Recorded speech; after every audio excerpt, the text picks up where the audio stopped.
आज पूरा विश्व 21 जून को योग दिवस मना रहा है। पूरा विश्व मना रहा है।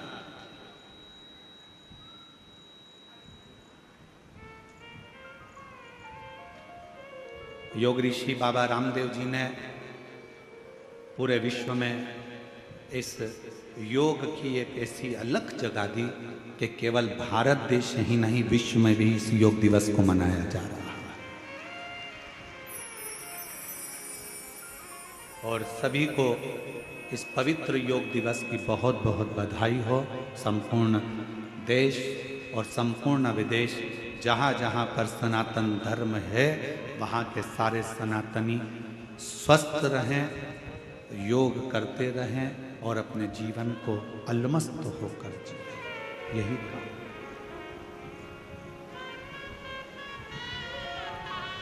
काम एक जैसा है।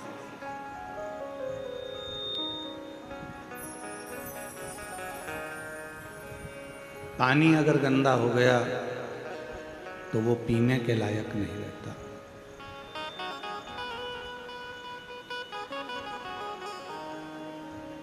फिर थोड़ा इंतजार करो। पानी गंदा हो गया तो उसको पी नहीं पाओगे, उसको फेंक दोगे, बेकार हो गया, गंदा हो गया, या थोड़ा इंतजार करो। पानी गंदा होने पर पीने के लायक नहीं रहता और वाणी गंदी होने पर बात करने के लायक नहीं रहती।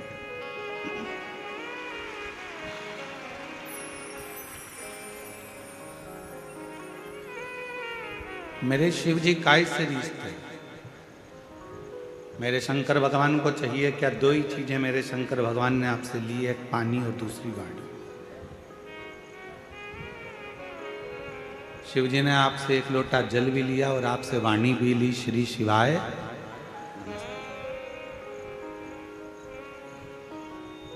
और किसी को रिझाना हो तो यही दो चीज जो शंकर भगवान को चाहिए, वही सारी जगत को चाहिए।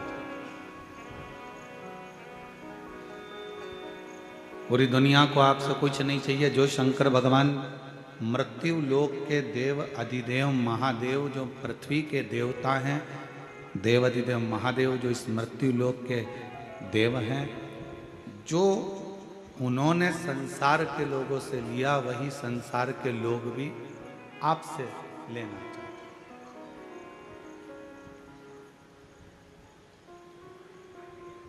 क्या क्या चीज ली है शंकर जी ने आपसे? दो चीजें ली, एक लोटा जल और मुख से निकली हुई वाणी।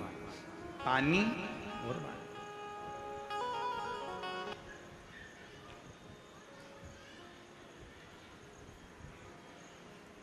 पानी भी शिव जी ने लिया है और वाणी भी शिव जी ने ली।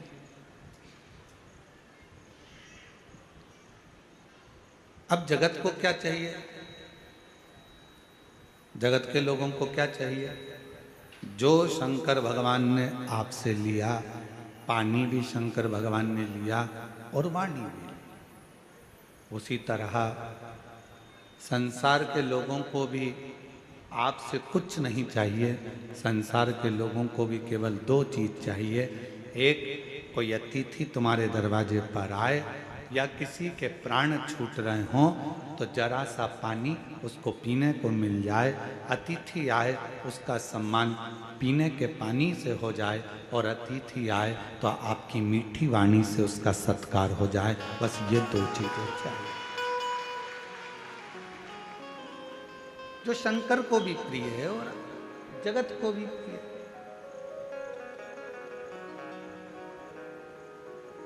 मेरे ओघड़दानी को, मेरे शंभू को, मेरे त्रिकालदर्शी को, मेरे कैलाशी विनाशी शंकर को भी बस यही दो चीज चाहिए। एक श्रेष्ठ तुम्हारी पानी की जो एक लोटा जल लेकर जा रहे हो, उसमें आपका भाव शुद्ध हो, निर्मलता का हो, हृदय का हो, भक्ति का। और आप जब किसी से मिल रहे हो, भगवान का भजन कर रहे हो, स्मरण कर रहे हो, कीर्तन कर रहे हो, तो आपकी वाणी शुद्ध, वाणी ऐसी बोलिए जो मन का आपा हो। पर आज के जमाने में वाणी ऐसी बोलिए जो जम के झगड़ा हो, पर उससे मत बोलिए जो तुमसे तगड़ा हो।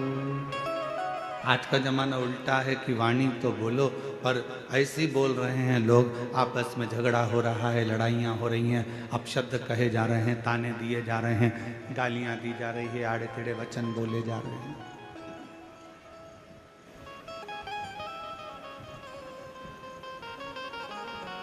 उसमें श्रेष्ठता का भाव कहाँ रह गया?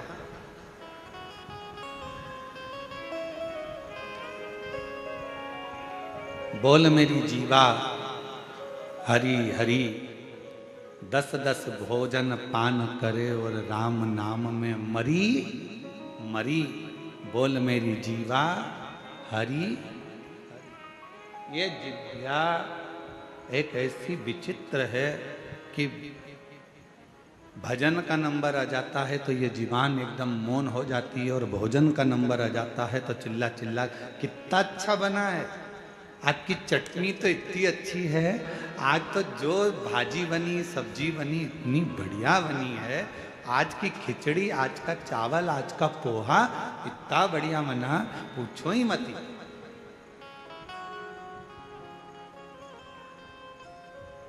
अब जितना तुम खाने में बोले हो ना, भोजन में बोले हो ना, उतना अगर भजन में बोलो तो थोड़ा थोड़ा।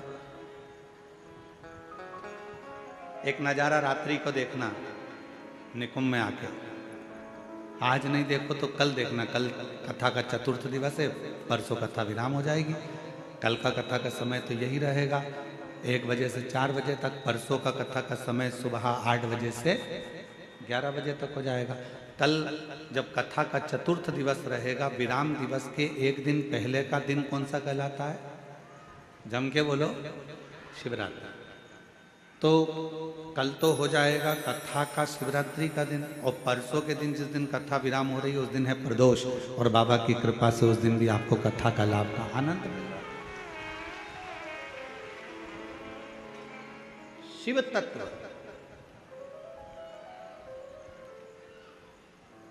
भजन में मन नहीं लगा, भजन में जिह्वा थोड़ा थोड़ा बोलती बोलती बोलती बोलती थक जाता है, और जिह्वा थकी फिर भगवान का नाम जाप स्मरण नहीं हो पाता।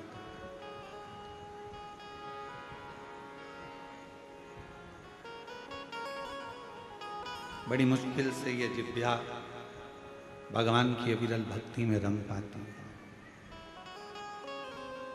और एक बात और याद रखना, बहुत समझने वाला विषय है इस बात का। निकुंभ की मेरी जीजियों, छत्तीसगढ़ के मेरे जीजाओं, मेरी बेटियों, बेटाओं, मेरी माताओं, मेरे भाई, एक बात का स्मरण रखना, जितना जितना तुम भगवान की भक्ति में रमती चली जाओगी, लगती चले जाओगी, थोड़े दिन में भगवान मन में सोचते हैं कि ये बहुत ज़्यादा उपास कर रही है, बहुत ज़्यादा तप कर रही है, बहुत ज़्यादा मंदिर में पोछा लगा रही है, बहुत ज़्यादा झाड़ू लगा रही है, बहुत ज़्यादा मंदिर में रोज रोज आ रही है। तो भगवान क्या करते हैं, धीरे धीरे मन में से अपनी भक्ति को हटाने का प्रयास करते हैं, आपको दूर करेंगे।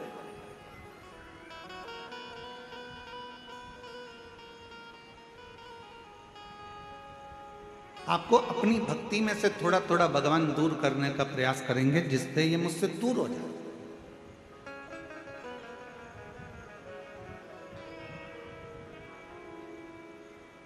पहले भी कथा में काज फिर कह रहा है, बच्चा छोटा सा है, गोदी में है, माँ बच्चे को कब उतारती है?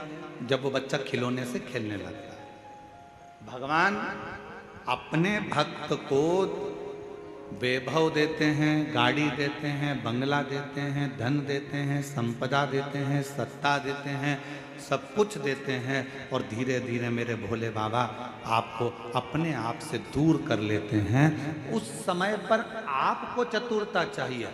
आप कितने भी व्यस्त रहो, आप कितने भी मस्त रहो, आप कितने भी काम में लगे रहो, पर मेरे शंकर भगवान का मंदिर मत छोड़ना, मेरे शिव का शिवालय मत छोड़ो। शिव पुराण मत छोड़ो, शंकर का भजन मत छोड़ो, मेरे महाकाल राजा का द्वार मत छोड़ो, मेरे कुबेर भंडारी का स्मरण मत छोड़ो। बहुत व्यस्त रखेंगे वो। और सबसे ज्यादा व्यस्तता कब होती है? जब आपका मंदिर जाने का समय होता है। आपने सोचा कि सवेरे टाइम नहीं मिलता तो मैं 10 बजे मंदिर जाऊंगी, तो भगवान सबसे ज्यादा व्यस्त तुम्हें 10 बजे कर देगा। तुमने सोचा कि मैं 10 बजे मंदिर नहीं जाऊंगी, शाम को 4 बजे जाऊंगी, जब सब दुकान चले जाएंगे, बच्चे स्कूल चले जाएंगे, सब अपने काम में लगे, 4 बजे मंदिर जाऊंगी, भगवान इतना व्यस्त कर देगा 4 बजे कि तुम मंदिर नहीं जाओ। फिर तुमने सोचा अब ऐसा नियम बनाती हूँ कि शाम को 7 बजे मंदिर जाऊंगी, सब आ जाएंगे, सबका खाना बना दूंगी, सबको घर में रुक के फिर मैं मंदिर। भगवान ऐसी व्यस्तता लाएगा कि 7 बजे भी तुम्हारा मंदिर का समय छूट जाए, तुम्हें दूर करेगा।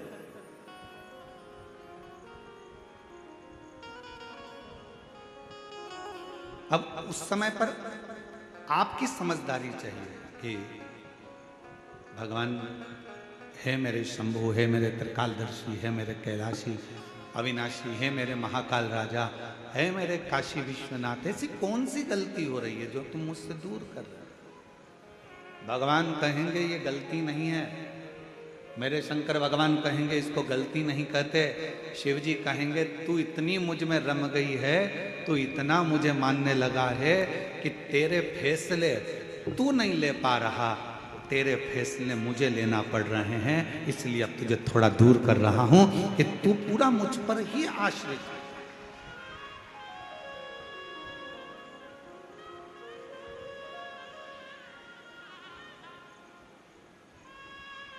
तारकासुर था असुर,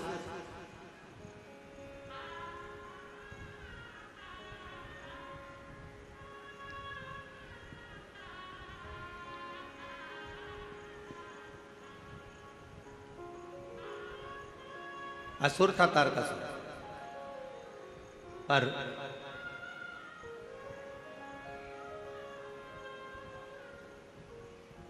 तारकासुर ने अपने बेटों को अपने पास में बुलाया, तारकाक्ष, विदुम्माली और कमलाक्ष की।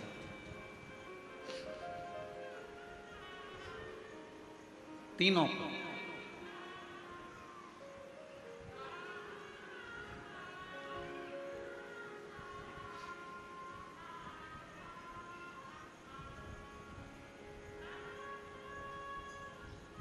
और तीनों को बुलाकर तारकासुर ने अपने तीनों बेटों से कहा कि 3 को कभी मत भूलना।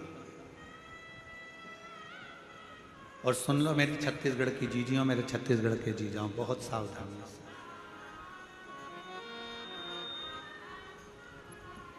तारकासुर ने अपने तीनों बेटों को बुलाकर कहा कि 3 को कभी मत भूलना। पहले नंबर पर मुसीबत में डालने वाले को कभी मत भूलो, ये बार बार मुझे मुसीबत में डाल देता है।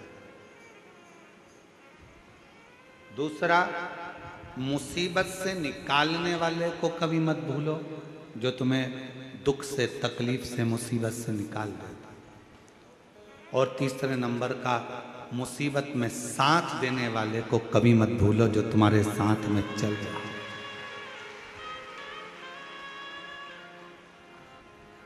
अब तारकासुर के तीनों बेटे तारकाक्ष, विदुम्माली, कमलाक्ष की तीनों के अंदर एक प्रश्न खड़ा हुआ। क्या कभी असुरों की चित्तवृत्ति में भी कोई अच्छा प्रश्न आता है? कहा अगर कुछ माता पिता के संस्कार अगर प्रबल हैं तो अच्छे प्रश्न क्यों नहीं आते? तारकासुर के तीनों बेटों के अंदर एक प्रश्न जागृत हुआ।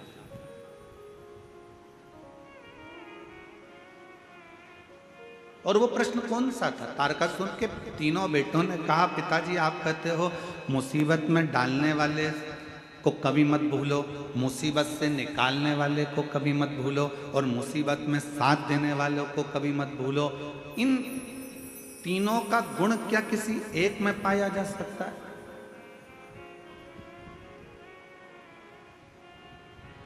क्यों नहीं? तारकासुर ने कहा, एक देव ऋषि नारद ऐसे हैं जो संपूर्ण जगत के कल्याण के लिए कहीं ऐसा क्रम उत्पन्न कर देते हैं कि व्यक्ति को लगता है कि मैं मुसीबत में, और वही देव ऋषि नारद आकर उसको मुसीबत से निकाल भी देते हैं, और वही देव ऋषि नारद उसको मुसीबत में साथ भी देते रहते हैं, उसको मंजिल तक पहुंचाने का काम। कोई प्रसंग कहा,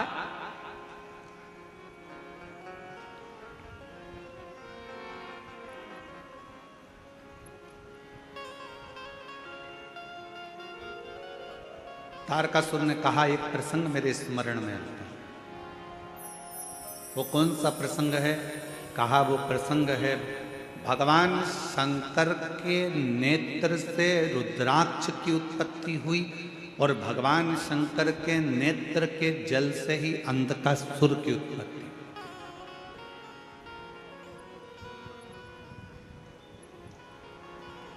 जो तपस्या कर कर नेत्र बंद कर कर रखे थे, तपस्या कर कर नेत्र बंद कर कर जो अश्रु गिरा था, उससे रुद्राक्ष का जन्म हुआ।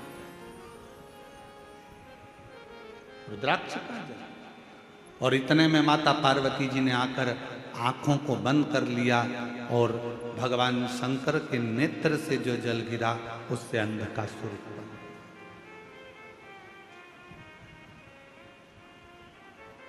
एक तपस्या का जल, एक साधना का जल, एक उपासना का जल, एक मेहनत का जल, एक परिश्रम का जल, एक संघर्ष का जल जो आपके और हमारे शरीर से निकलता है, वो साधारण नहीं होगा।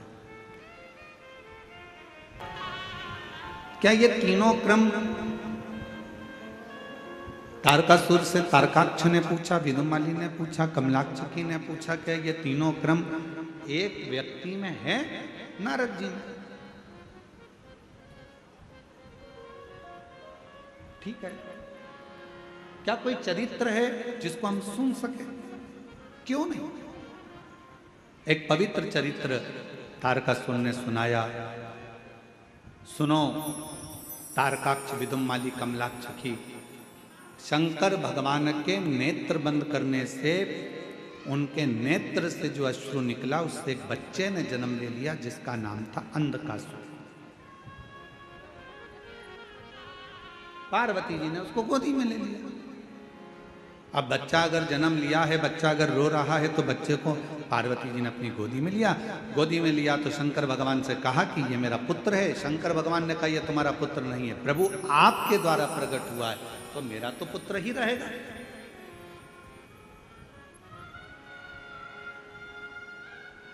यदि आपके द्वारा अगर प्रकट हुआ है तो ये तो मेरा पुत्र है।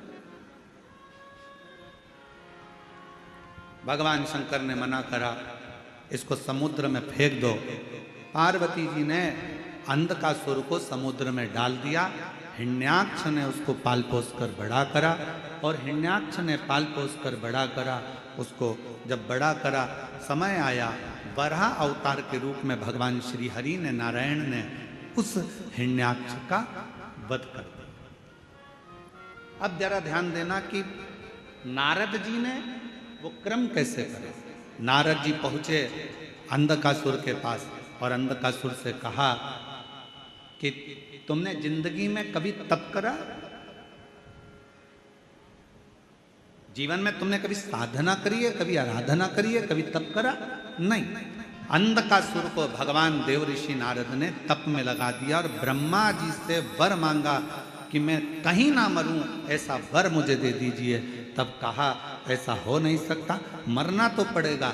तब देव ऋषि नारद से फिर पूछा अंधकासुर ने कि ब्रह्मा जी मुझे अमर होने का वर नहीं दे रहे, तो मैं वर कौन सा लूं? तो कह दिया, एक वर मांग लो कि तुम्हारा तो कोई ना माँ है, ना तुम्हारा कोई पिता है।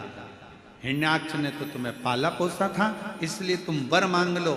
जिस दिन मैं अपनी माँ को गलत दृष्टि से देखूंगा, बस उसी दिन मेरे प्राण छूटे।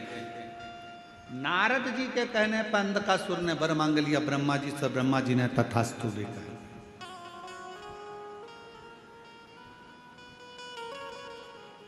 अब तथास्तु तो कह दिया, समझ लेना था अंधकासुर को कि अगर ब्रह्मा जी ने तथास्तु कहा है तो इसका मतलब है कि मेरी माता कहीं ना कहीं तो होगी, ये निश्चित। मेरी मौत अगर लिखी है तो मेरी माता कहीं ना कहीं तो होगी।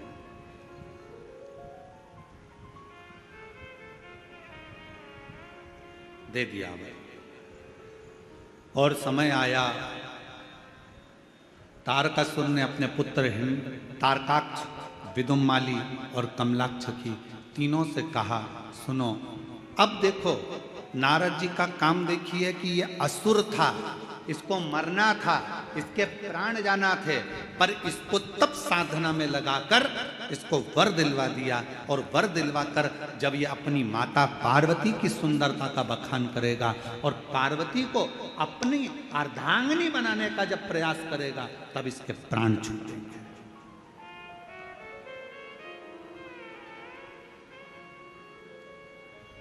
और समझाया देवऋषि नारद ने। ऐसा नहीं कि देवऋषि नारद समझाते नहीं है, नारद जी का काम है समझाना, ज्ञान देना। एक विद्वान संत, साधु, सन्यासी, तपस्वी, साधक, उपासक की एक क्रमता होती है कि वो समझाने का प्रयास करते, पर तुम्हारी बुद्धि में बैठे तब तुम्हें समझ में आए। महाराज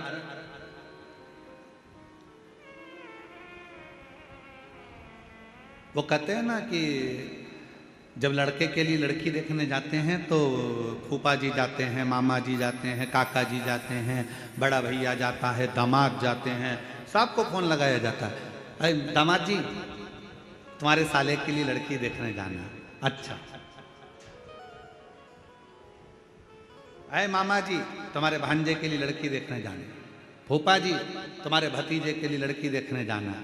चलो, अब सबको ले जाकर लड़की वालों के यहाँ बिठा दिया और लड़की वालों के यहाँ पर लड़की चाय की ट्रे लेकर आई। तो जितने भी देखने गए थे ये सब आपस में मन में विचार करने लगे कि हम हमारे साले के लिए लड़की देखने के लिए आए हैं, हम हमारी भांजे के लिए लड़की देखने आए हैं, हम हमारे भतीजे के लिए लड़की देखने आए हैं। सब के सब जितने लड़की देखने गए थे सब ने विचार करा, अपना ही निर्णय गड़बड़ हो गया था तो फिर भांजे का निर्णय कैसे ले पाएंगे।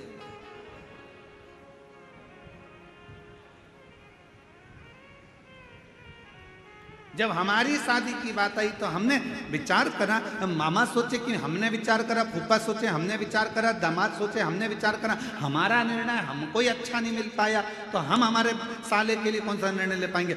ये विचारणीय हो जाता है।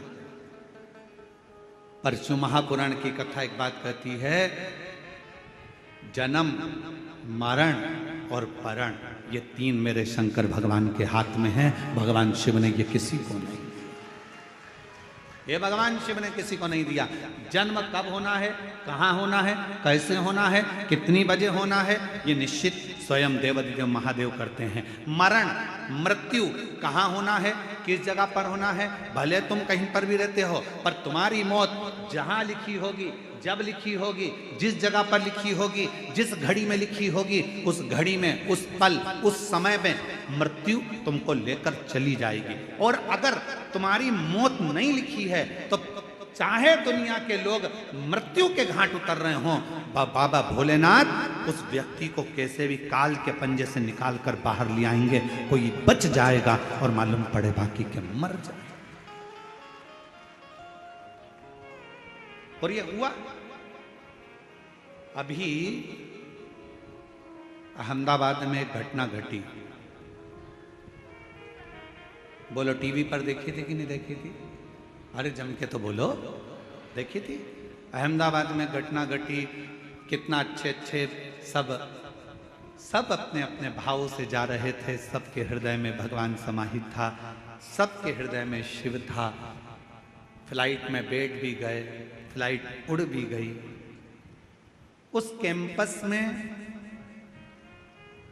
मेडिकल कॉलेज के जो बच्चे थे वो भोजन कर रहे थे। उनको क्या मालूम था कि हमारी मौत यहाँ लिखी है, हमारी मृत्यु यहाँ लिखी है।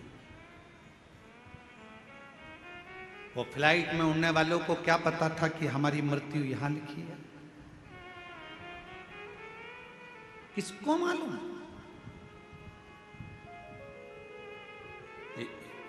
किसी को नहीं मालूम कि मृत्यु कहाँ, कब, कैसे लिखी है। पूछा था मां पार्वती जी ने भगवान शंकर से, अमरनाथ की गुफा में बैठकर भगवान शंकर से पार्वती जी ने पूछा था, प्रभु मेरा एक प्रश्न का उत्तर दीजिए।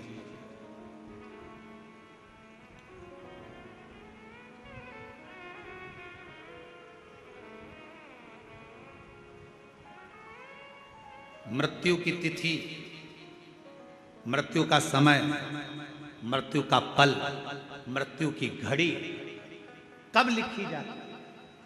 थोड़ा ध्यान देना, पूर्व में क्या हुआ है, तुमने कितना कमाया, कितना गमाया, पूर्व में क्या तुम्हारे पास था, क्या नहीं था, ये बताना सरल है, पर आने वाला समय क्या कह रहा है, कितने दिन जियोगे, कब चले जाओगे, कब आखिरी श्वास होगी, कब भगवान का भजन कर रहे होगे, कब प्राणों को त्याग रहे होगे, ये बताना कठिन है, बहुत कठिन। कोई कितना भी विद्वान संत बन जाए, कोई कितना विद्वान साधु बन जाए, कोई कितना विद्वान सन्यासी बन जाए, कोई कितना भी बड़ा महाराज बन जाए, वो बता नहीं सकता। याद रखना, सबसे पहला दर्शन करने के लिए मेरे शंकर भगवान राम जी के दरवाजे पर गए थे। मां कौशल्या जी की गोद में से राम जी को गोद में लेकर दर्शन किया था। क्या मेरे शंकर भगवान को नहीं मालूम था कि राम जी को 14 वर्ष के लिए वनवास जाना पड़ेगा? मेरे राम जी को मालूम था। क्या मेरे राम जी को नहीं मालूम था कि सीता जी का परित्याग करना पड़ेगा? मेरे शंकर भगवान को मालूम था। पर मेरे शंकर भगवान ने ये सब कुछ देखा, पर भविष्य नहीं बताया कि आने वाले समय में तुम्हारे साथ क्या होने वाला है। याद रखना, संत, साधु, सन्यासी, तपस्वी, साधक, उपासक दुनिया में कितने भी पैदा हो जाएं, पर मृत्यु कब, कहां, कैसे होगी, इसका रिसर्च तो वैज्ञानिक भी नहीं कर सकते, साइंटिस्ट भी नहीं कर सकते। इसका रिसर्च तो केवल एक देवाधिदेव महादेव कर सकते हैं। शंकर ओघड़दानी ने लिखा, पार्वती से कहा, सुनो पार्वती, मृत्यु अटल सत्य है। जब बच्चे की नाल कटती है, माँ के गर्भ से जब बच्चा जन्म लेता है, उसकी नाल कटती है, उस नाल कटने के समय पर बच्चे की मृत्यु लिख दी जाती है कि कब, कहां, किस जगह, कैसे होगी। समय निश्चित हो जाता है।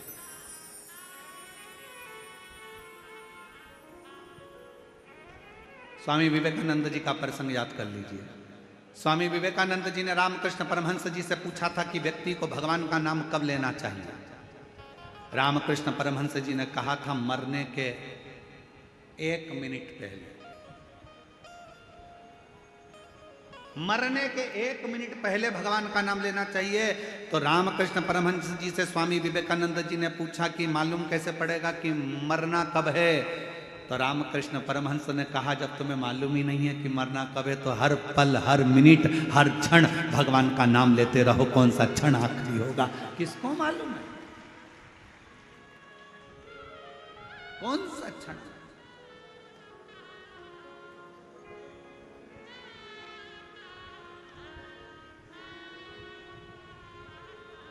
और महाराज, अंत समय प्रभु आना पड़ेगा, वचन दिया तो निभाना पड़ेगा। आए ना आए प्रभु कुटुंब कबीरा, अंत समय प्रभु आना पड़ेगा, वचन दिया तो निभाना पड़ेगा। अंत समय प्रभु आना पड़ेगा। कौन आएगा, किसको मालूम? कब, कौन सा पल, कौन सी घड़ी, कौन सा क्षण, कब किसका आखिरी है। इसलिए शिव पुराण कहती है। कई माताएं सोचती है हम परसों के दिन कथा में जाएंगे। अब चौथे दिन संडे पड़ेगा ना, जब हम कथा में जाएंगे, और उससे पहले निपट गई तो इसको मालूम।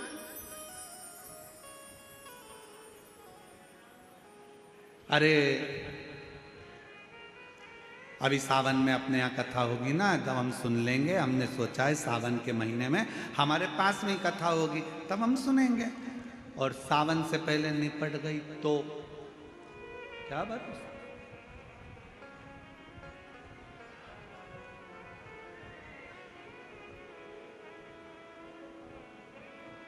बहुत कठिन महाराज, बहुत कठिन।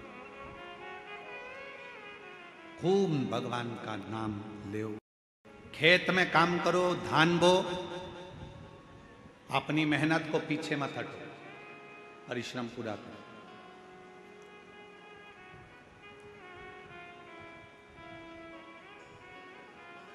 अभी छत्तीसगढ़ में एक चीज हमको देखने को मिल रही है, इसलिए हम कहने में पीछे नहीं हटते, भले किसी को बुरा लगे चाहे भला लगे। अभी हमको देखने को मिलता है कि कई किसान वर्ग के लोग, गांव के लोग अपनी अपनी जमीन को बेचकर शहर चले जाते हैं और सोचते हैं कि शहर में बहुत सारा सुख होगा, बहुत सारा सुख शहर में होगा। बड़ा बंगला बना लेंगे, जमीन बेची है तो थोड़ा पैसा मिल जाएगा तो बंगला भी बड़ा बन जाएगा, गाड़ी भी आ जाएगी, सब कुछ आ जाएगा। पर मेरा करबद्ध हाथ जोड़कर निवेदन है इस व्यासपीठ से कि जो छोटे छोटे किसान हैं, जो जंगल गांव में रहते हैं, जिनके पास जमीन है और जो धान की फसल लगाते हैं या अन्य फसल लगाते हैं, उनसे कहूँगा अपनी जमीन बेचकर कभी शहर में मत जाओ। जो गांव में सुख है वो शहर में नहीं मिल सकता। जो अपने गांव में सुख है वो शहर में नहीं। शहर की चमक जरूर लग रही है कि यहाँ गाड़ी मिल सकती है, बंगला मिल सकता है, शहर में पानी मिल जाएगा, शहर में ये मिल जाएगा, एजुकेशन मिल जाएगा, सब कुछ मिल जाएगा। शहर में तुम्हें गाड़ी भी मिलेगी, पैसा भी मिलेगा, धन भी मिलेगा, बंगला भी मिलेगा। तुम जमीन बेच कर जाओगे तो तुम्हारे पास ढेर सारा धन भी होगा, सब कुछ होगा। शहर में सब कुछ मिल सकता है, पर शहर में तुमको जो शांति और प्रेम चाहिए, वो प्रेम और शांति गांव के सिवाय कहीं नहीं मिल सकती।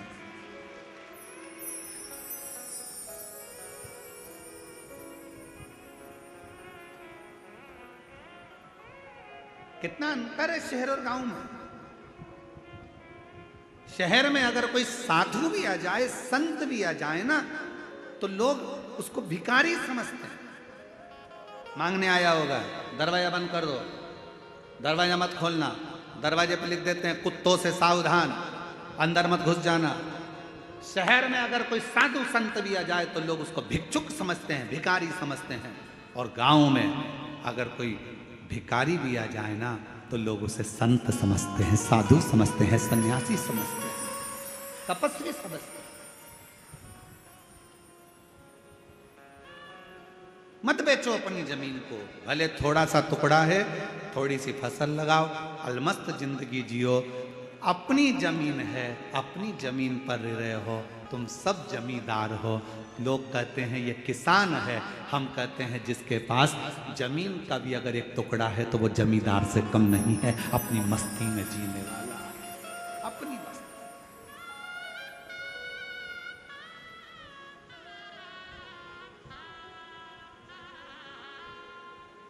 थोड़ा अलमस्त रहो। अपने जीवन को जितना प्रसन्नता में जीने का एक लक्ष्य बना सकते हो, वो छोटे से गांव में ही बना सकते हो।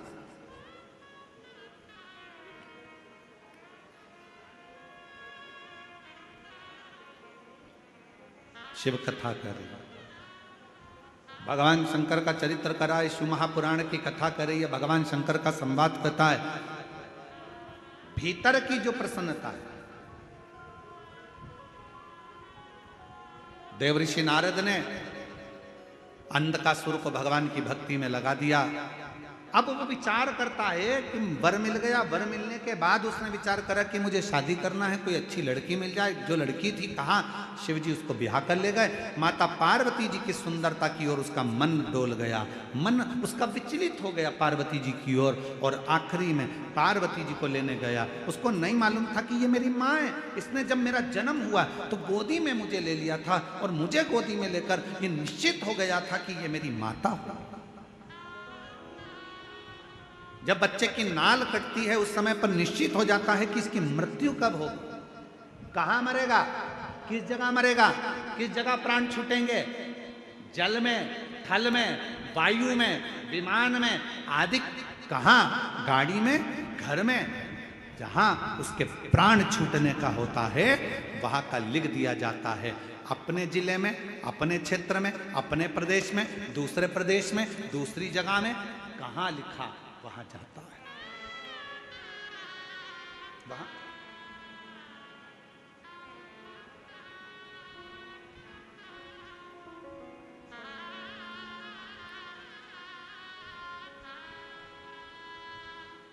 इसलिए शिव पुराण कहती है जितना समय मिले, ये मत सोचना अगली कथा जब छत्तीसगढ़ में होगी ना तब मैं कथा सुनने के लिए जाऊंगी। नहीं नहीं नहीं, काल करे सो आज करे सो पल में प्रलय हो जाएगा, शिव पुराण सुनेगा। आज मिला है चल पहुंचो। बहुत सारे प्रश्न हैं दुनिया की दृष्टि में, बहुत प्रश्न। एक बहन ने एक प्रश्न लिखा कि गुरुजी हम हमारे नर्मदा जी का दर्शन करने के लिए हम जबलपुर के पास बेड़ा घाट गए, वहाँ से हम शंकर जी का छोटा सा शिवलिंग लेकर आ गए, हम उसकी प्राण प्रतिष्ठा करे बिगर हम उसका पूजन कर रहे हैं, हमारे पास में प्रतिष्ठा का पैसा नहीं है, हम उसकी आराधना कर रहे हैं, क्या हमें पुण्य मिलेगा? क्यों नहीं मिलेगा? लिंग पुराण में, शिव महापुराण में, नर्मदा पुराण में, स्कंद पुराण में सब में तो वर्णन किया कि मां नर्मदा जी के जल से अगर कोई कंकर भी निकलता है तो वो शंकर है। उस शंकर की प्रतिष्ठा की जरूरत नहीं होती, वो अपने आप में प्रतिष्ठित होता है। आप उसकी आराधना करिए, कौन मना कर रहा है? आप उसके जल चढ़ाओ, पूजन करो, आराधना करो।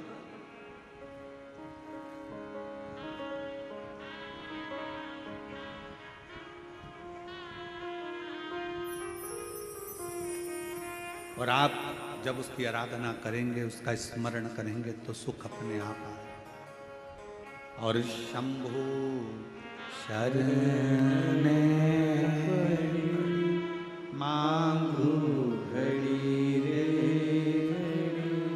दुख काटो दया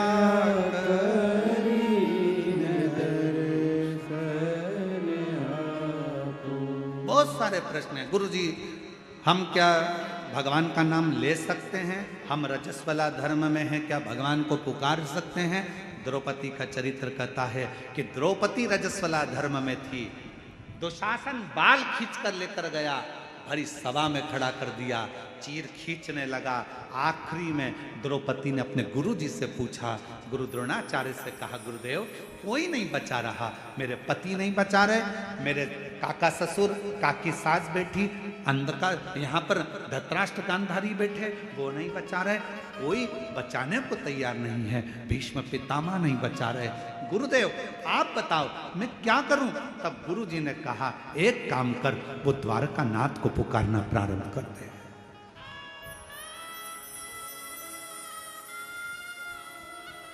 भगवान को पुकार। द्रौपदी कहती है मैं रजस्वला धर्म में हूं, रजो धर्म है मेरा, मैं भगवान को पुकारूं। हाँ आएगा।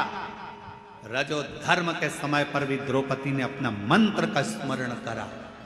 शिव महापुराण की कथा कहती है, भगवान का नाम, तुम शुद्ध हो अशुद्ध हो, तुम स्नान करे हो ना करे हो, तुम कहां बैठे हो, उससे भी मतलब नहीं।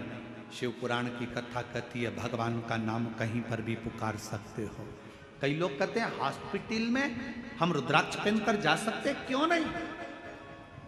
हम ऐसी वैसी जगह पर रुद्राक्ष धारण कर क्यों नहीं?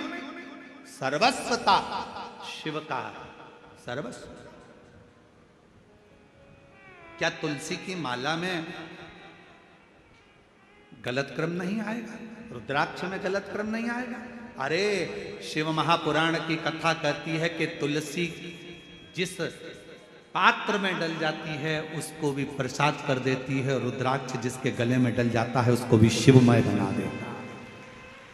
इसमें क्या सोचना? क्या हम मंत्र जाप करें? करो नाम जाप, भगवान का नाम लेते जाओ। तुम कैसे भी हो प्रभु का नाम लो, प्रभु का।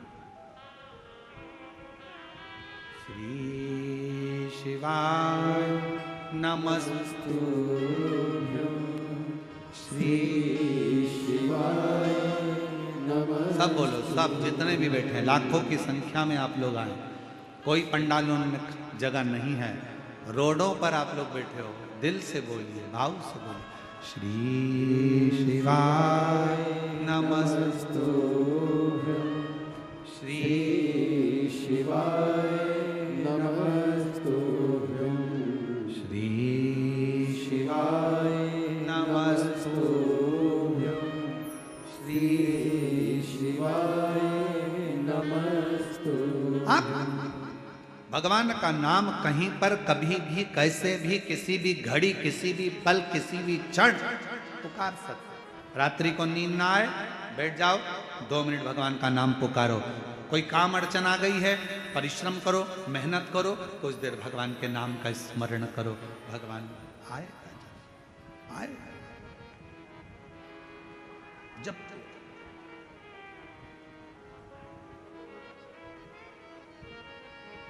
तब कहाँ कैसे प्राण जाएंगे कोई भरोसा नहीं। अंधकासुर ने सोचा कि मेरे प्राण जाएंगे ही नहीं, मेरी तो कोई माँ है ही नहीं, मेरी माता ही नहीं है तो प्राण जाने का काम ही क्या। पर उसको क्या मालूम था कि मृत्यु निश्चित है। संसार सागर में अगर आप आए हैं तो मौत तो निश्चित रहेगी, जाना तो पड़ेगा। प्राण इसलिए निवेदन है उसको पुकारना। अंत समय प्रभु सब बोलो, सब पड़ेगा, वचन दिया तो निभाना पड़ेगा।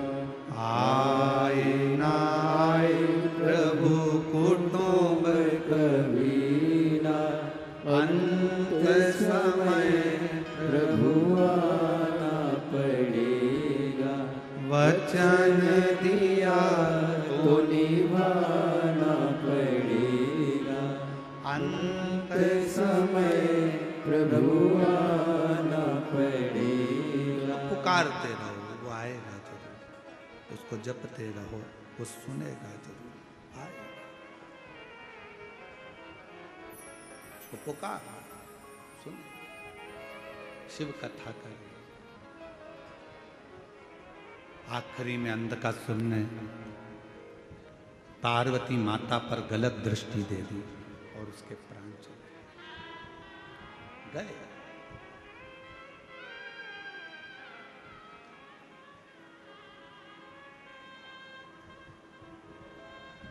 कई लोग ऐसे भी हैं, यहीं बैठे हैं, कई मेरी जीजियां ऐसी बैठी हैं, कई बेटियां ऐसी बैठी हैं, कई जीजा ऐसे बैठे हैं। उनके मन में हमेशा एक बात आ जाती है, ए गुरुजी हमने भगवान को ऐसे ऐसे कर लिया, गलती हो गई। अब जैसे कल कथा सुनी तो कहा कि गुरुजी आपने बताया कि जिस दिन व्रत होता है उस दिन बेलपत्र नहीं तोड़ना चाहिए, और हमने पुराने समय में हमने पशुपति व्रत करे, हमने तो उसी दिन बेलपत्र तोड़ लिया, तो हमने गलती कर दी। आपको मालूम नहीं था, आपके स्मरण में नहीं था, आपको याद नहीं था। और जब तक मालूम नहीं रहता, स्मरण में नहीं रहता, याद नहीं रहता, तो सोच लेना चाहिए कि हमारा शंकर हमें माफ करता चले जा रहा है। हमारा शिव हमें माफ कर, हमारा शंकर माफ कर रहा, ये निश्चित है, हमें स्मरण में नहीं था। अब बार बार पीछे का सोचो, बार बार पीछे का स्मरण करो तो आगे बढ़ पाओगे क्या? अरे बोलो तो जम के, बढ़ पाओगे नहीं। अरे ऐसा हो गया, अरे वैसा हो गया, अरे ये हो गया, अरे वो हो गया, बार बार पीछे का याद कर। हिरण और शेर में क्या अंतर है? हिरण 90 किलोमीटर पर घंटे की स्पीड से भागता है। कौन? अरे बोलो तो, हिरण। हिरण 90 किलोमीटर पर घंटे की स्पीड से भागता है और शेर 60 किलोमीटर पर घंटे की स्पीड से भागता है। दोनों में तेज कौन दौड़ता है? अरे बोलो, जम के बोलो, हिरण। वो 90 किलोमीटर पर घंटे की स्पीड से हिरण भागता है और शेर 60 किलोमीटर पर घंटे की स्पीड से भागता है। फिर भी हिरण का शिकार शेर कर लेता है। हिरण का शिकार शेर कर लेता है। क्यों? कैसे? किस लिए? ऐसा क्या हुआ कि हिरण 90 की स्पीड से भाग रहा है, शेर 60 की स्पीड से भाग रहा है और उसका शिकार कर लिया जाता है? कैसे? तो शिव महापुराण की कथा का एक संवाद याद रखना। हिरण 90 की स्पीड से भाग रहा है, पर हिरण पीछे पलट पलट कर रुकता, पलट कर देखता, फिर भागता, फिर पलट कर देखता, फिर भागता। हिरण अपना आधे से ज्यादा समय पीछे देखने में लगा देता है, इसलिए 60 की स्पीड में दौड़ने वाला भी शेर 90 की स्पीड वाले का शिकार कर लेता है।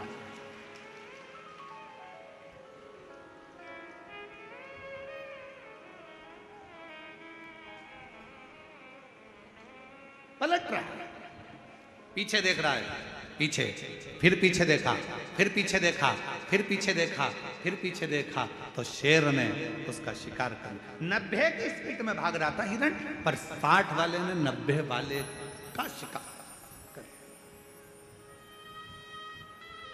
पीछे पलटने के चलते। और आपसे निवेदन है, मेरी छत्तीसगढ़ की जीजियों, मेरे छत्तीसगढ़ के जीजाओं, मेरी बेटियों बेटाओं, आपसे निवेदन है। कई बेटियां कहती हैं मैंने पहले एग्जाम दिया, 4 बार एग्जाम दिया, 5 बार एग्जाम दिया, मैं क्लियर नहीं कर पा रही हूँ, मैं सीए बनूंगी कि नहीं बनूंगी, डॉक्टर बनूंगी कि नहीं बनूंगी, मैं ये वाला एग्जाम पास करूंगी कि नहीं करूंगी, मैं ये कर पाऊंगी कि नहीं कर पाऊंगी, मैं इंजीनियर बन पाऊंगी कि नहीं बन पाऊंगी, मैं कलेक्टर बनूंगी कि नहीं, मैं एसपी बनूंगी कि नहीं बनूंगी। ये पीछे तुमने कितने भी एग्जाम दिए, उसको मत देखो, तुम्हारी स्पीड 90 की होना चाहिए।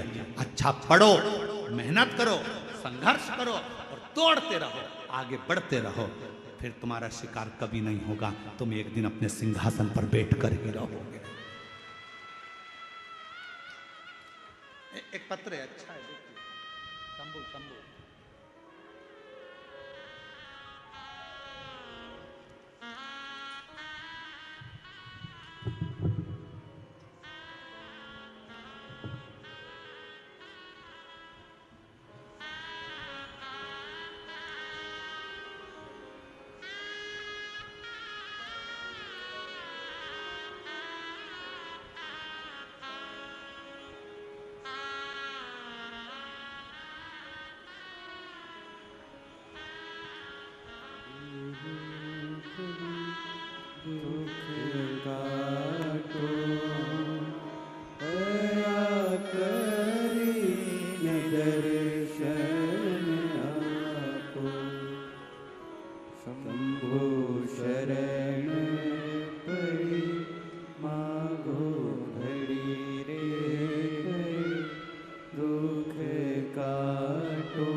खुशबू राहुल जैन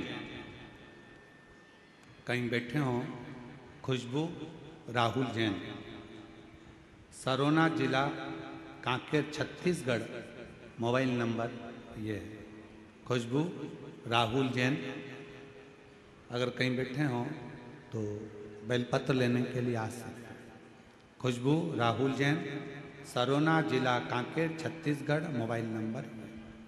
गुरुदेव, बाबा का कितना बखान करूं, कम है। गुरुदेव,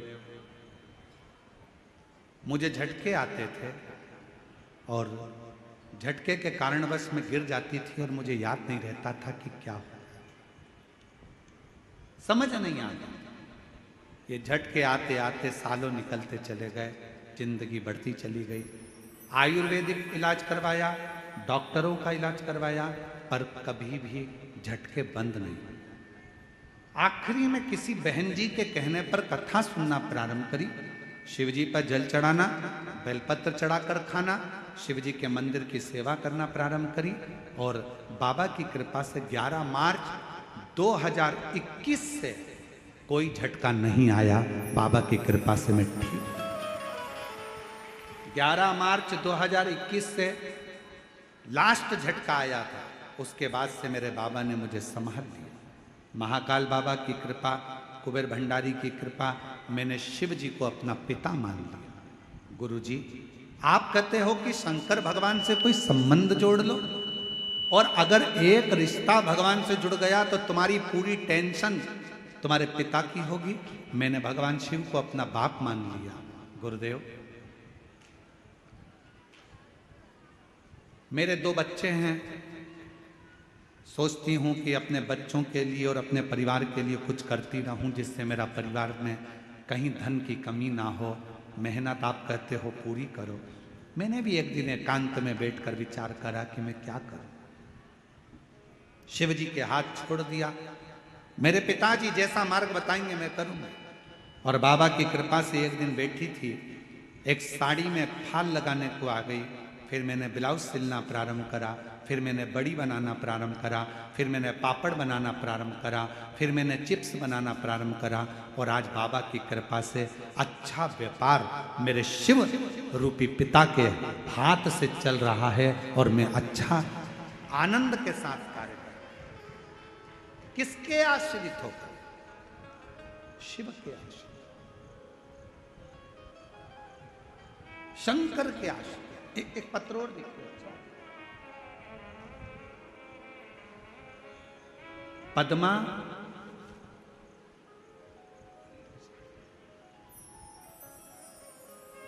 जरा पढ़ के बताओ क्या लिखा है। पद्मा सहारा कि साहला? पद्मा सहाला,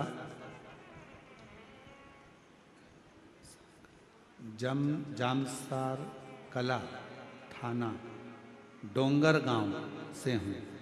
कहीं बैठी हो तो हाथ हिला सकती हैं। पद्मा सहारा, जामसारा कला थाना डोंगर गांव से हूँ। बाबा, व्यासपीठ को प्रणाम करती हूँ। गुरुजी, मेरे भोले बाबा की माला का वर्णन करूं, उसकी स्मरण करूं। बहुत गरीब थी गुरुदेव, कभी कभी तो 2 दिन भूखा ही रहना पड़ता था। जरा पत्र को आप लोग पढ़ेंगे तो आपको स्मरण में आएगा। बहुत गरीब थी, कभी कभी 2-2 दिन भूखा रहना पड़ता था। मैंने बहुत कुछ सहे हैं गुरुजी, फिर भी मैंने बाबा पर पूर्ण भरोसा कर लिया। आप कहते हो शिव जी को छोड़ना नहीं, मुझे लगता है दिल से अगर शंकर भगवान को पकड़ा तो शंकर भी हमको नहीं छोड़ते हैं गुरुदेव। हमने शिव को पकड़ लिया, विश्वास करना आपने सिखा दिया। आपने कहा कि मेहनत, परिश्रम, संघर्ष और शंकर का भरोसा कभी नहीं छूटता। बस वही मन में था। गुरुदेव, मेरा बड़ा बेटा नौकरी में लग जाए, मैं बाबा से प्रार्थना करती थी। मेरे छोटे बेटे की आंख से दिखाई नहीं देता, आंखें कमज़ोर थी। मैं बाबा से प्रार्थना करती कि बाबा मेरे बेटे की नौकरी लग जाए और मेरे बेटे को दिखना प्रारंभ हो जाए। उसकी आंखों में दिखाई नहीं देता, बहुत परेशान। करूं तो करूं क्या? शिव पर भरोसा करा, आपकी कथा दिन रात सुनती। लोग मुझे कहते हैं ये पागल हो गई है शिव जी के लिए, पर आपकी कथा सुनकर आज मेरे बाबा ने ऐसी कृपा कर दी गुरुदेव कि मेरे बेटे की आंख की रोशनी भी ठीक हो गई और 2023 में मेरे बेटे की सरकारी नौकरी भी लग गई बीएसएफ में। बाबा को मैं आज धन्यवाद देती हूँ जो कि राजस्थान में बॉर्डर पर मेरा बेटा नौकरी कर रहा है। बॉर्डर राजस्थान में बीएसएफ की नौकरी पर आज मेरा बेटा है। मेरे शिव की कृपा से आंखें भी ठीक हुई और नौकरी भी। क्या देता है शिव, क्या प्रदान करता है शंकर? मेरा उघड़दानी, मेरी जीजियों, आपको लगता होगा कि यह लाखों की भीड़ आती है, लाखों की जनता शिव महापुराण की कथा सुनने आती है, पर ईमानदारी से बोलना, अगर मेरा शंकर आपकी झोलियों में खुशियां नहीं देता तो क्या तुम ये शिव महापुराण की कथा में जाते क्या? बहुत कठिन है। ना तो यहाँ पर कोई आडंबर है, ना यहाँ पर कोई पाखंड है, ना यहाँ पर कोई दिखावा है, ना यहाँ से कुछ दिया जाता है, ना यहाँ से कुछ प्रदान किया जाता है। केवल तुम आते हो, कथा सुनते हो, दिल लगाते हो बाबा से और बाबा तुम्हारी झोली 3 महीने में भर देता है। ये उसकी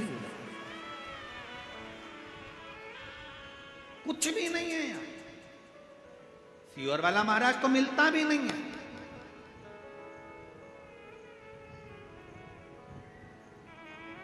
हम आपसे मिलते भी नहीं है और नहीं मिलने का कारण केवल एक है कि भगवान को भगवान रहने दो, इंसान को भगवान मत बनाओ, इसलिए नहीं मिलते आपसे। कई लोगों के मन में आ जाएगा सीहोर वाले महाराज जी से मिल लें हम, भगवान ऐसा कृपा कर दे, महाराज जी हाथ रख दे, महाराज जी ऐसा। ना ना ना ना, आप भगवान को भगवान रहने दो, इंसान को भगवान मत बनाओ। आज के जमाने में ढेर सारे भगवान बन के बैठे हुए हैं, ढेर सारे। कोई क्या हमारे पास आओ हम तुम्हारा कल्याण कर देंगे, कोई क्या हमारे पास आओ हम तुम्हारा कल्याण कर देंगे। कोई नहीं कर सकता किसी का कल्याण। दुनिया में केवल एक शंकर ही ऐसे हैं जो जगत का कल्याण कर सकते हैं, बाकी का कोई नहीं मिलते हम। और इस बात के पीछे बहुत विवाद भी होता है। कई लोग कहते हैं महाराज जी तो चाय पीने जाते होंगे तो इतने लाख ले लेते होंगे। कई लोग कहते हैं महाराज जी तो ऐसे जाते होंगे किसी के घर तो करोड़ों रुपए ले लेते होंगे। ना ना ना ना, हम चाय तो हमारी जिंदगी में आज तक मुंह पे रखी नहीं, क्योंकि हमारे घर में जब हमारी परिस्थिति ऐसी थी तो हमारे यहाँ चाय बनाने के लिए दूध का भी पैसा नहीं था।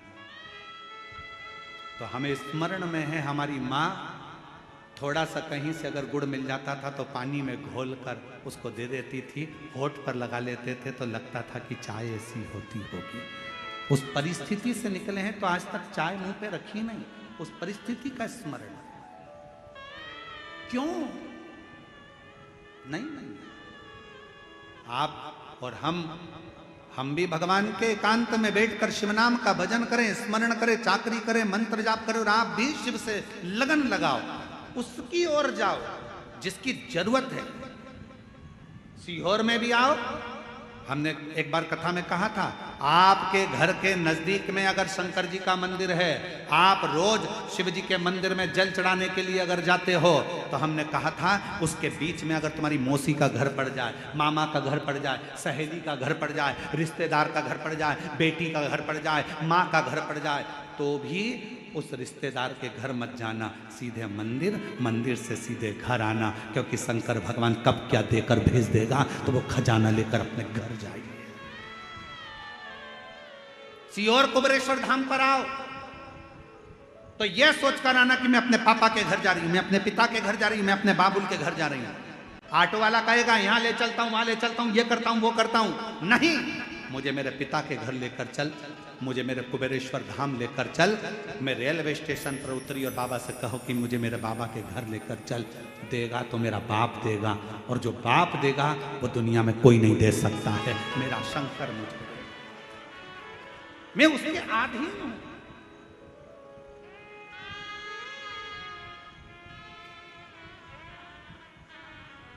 रिश्ता तेरा मेरा सबसे प्यारा, रिश्ता तेरा मेरा सबसे प्यारा, तू मेरा बाबा मैं हूँ तेरा लाला, मैं हूँ तेरा लाला, तू मेरा बाबा मैं हूँ तेरा लाला, मैं हूँ तेरा लाला। मेरा संबंध मेरे बाबुल से है, मुझे उसके द्वार जाना।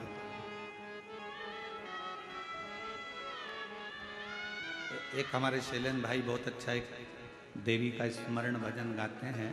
वो स्मरण में आता है कि अब ना रोको ना रोको माँ के द्वार जाने, अब ना रोको ना रोको माँ के द्वार जाने दो, माँ के द्वार जाने दो, माँ के द्वार जाने दो, अब न रोको न रोको माँ के द्वार जाने दो, अब न रोको न रोको माँ के द्वार जाने दो। एक बार जाने दो मुझे, एक बार जाने दो, एक बार जाने दो मुझे, एक बार जाने दो, अब ना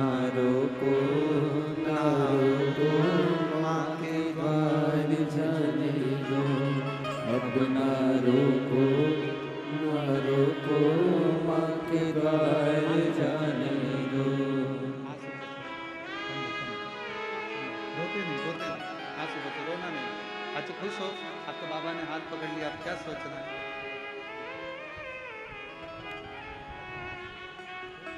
रोते नहीं, खुश हो, बाबा बुलाए। खुशबू जैन, जिसने शिव पर भरोसा कर कर बाबा ने हाथ पकड़ा और बाबा की कृपा से आज अग्रणी है। अब ना रोको ना रोको माँ के द्वार जाने दो, एक बार जाने दो मुझे, एक बार जाने दो, एक बार जाने दो मुझे, एक बार जाने दो, अब ना रोको ना रोको माँ के द्वार जाने, अब ना रोको ना रोको माँ के द्वार जाने। वो उसके द्वार, उसकी चाकरी, उसकी शरणागति, कहीं नहीं जाऊंगी, भटकूंगी नहीं, कहीं नहीं।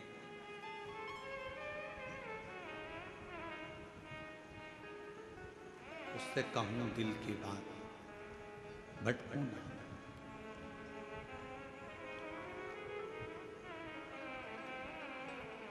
कब कहाँ कैसे वो कृपा कर दे, उसका भरोसा नहीं, पीछे नहीं पलटती।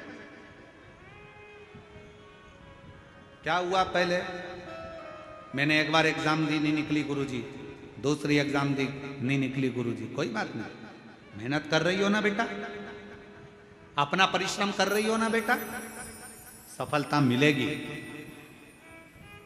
हार उसकी होती है जो हाथ पर हाथ रख कर बैठा रहता है।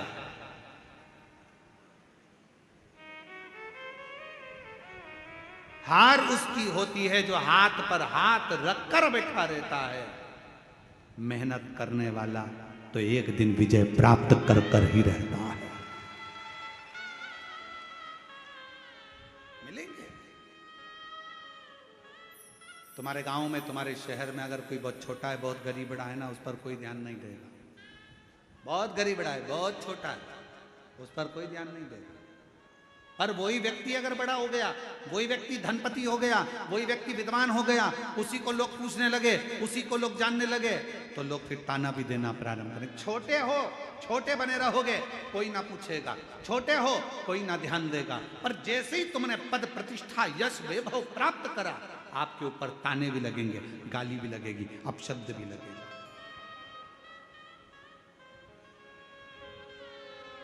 सील ठप्पा लगना कोई साधारण बात नहीं है महाराज। डिग्री प्राप्त करना कोई साधारण बात नहीं है महाराज। सील ठप्पे लगना कोई साधारण बात नहीं है। मीराबाई के जीवन में सोचो, सांप का पिटारा आया, शेर के सामने जंगल में छोड़ दिया।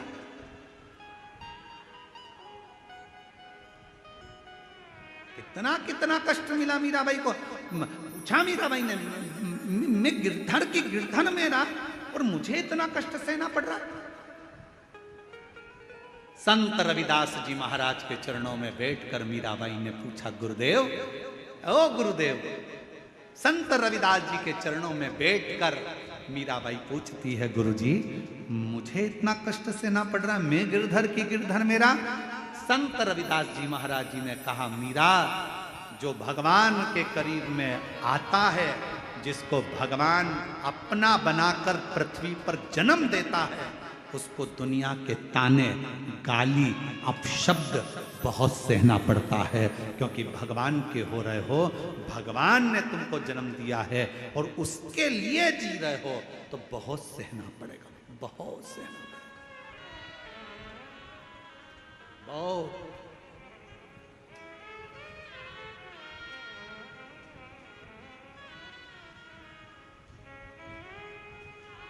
बहुत फिर भी हार ना मानो।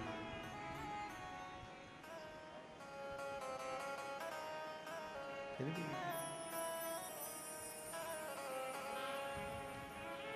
बस उसकी भक्ति में एक विश्वास, एक विश्वास।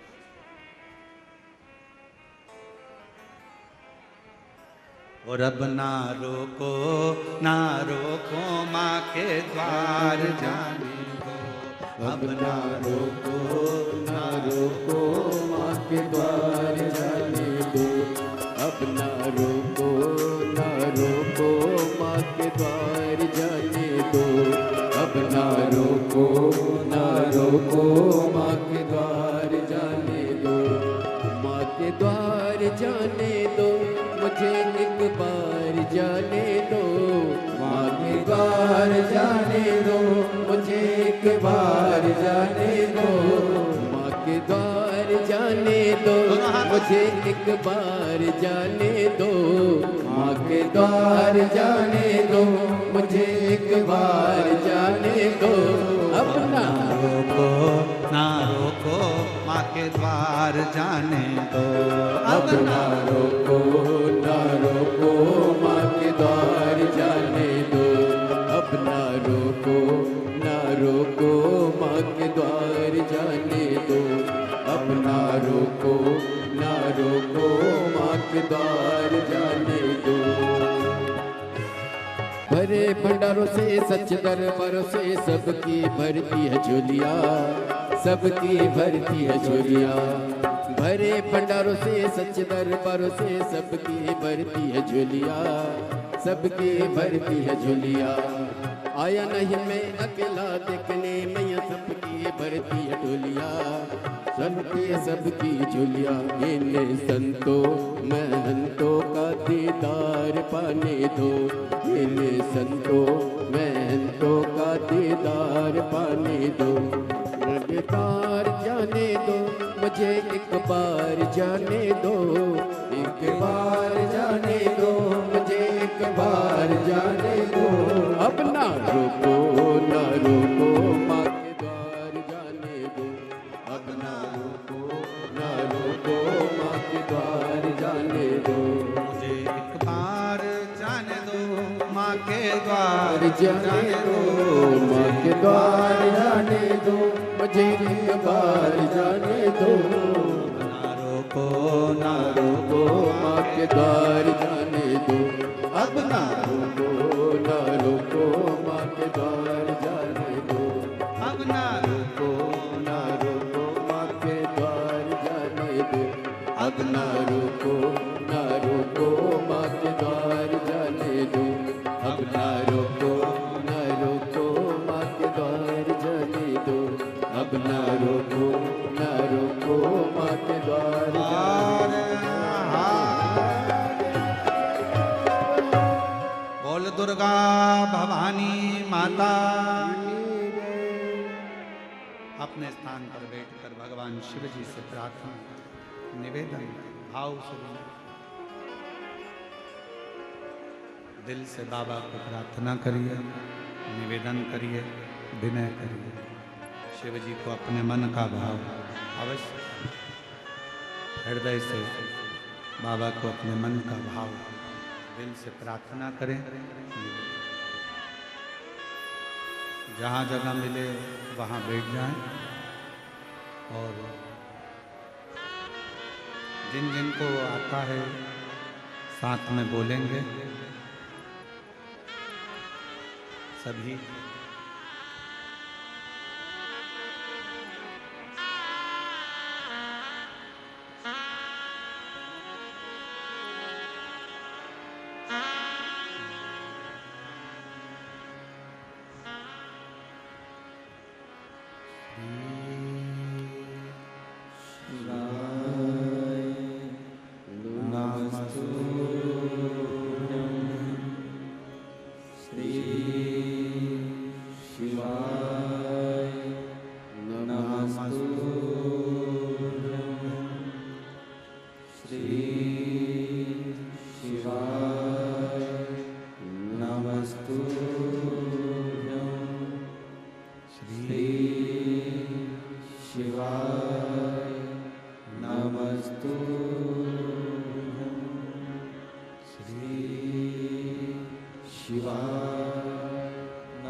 भोला सब दुख काटो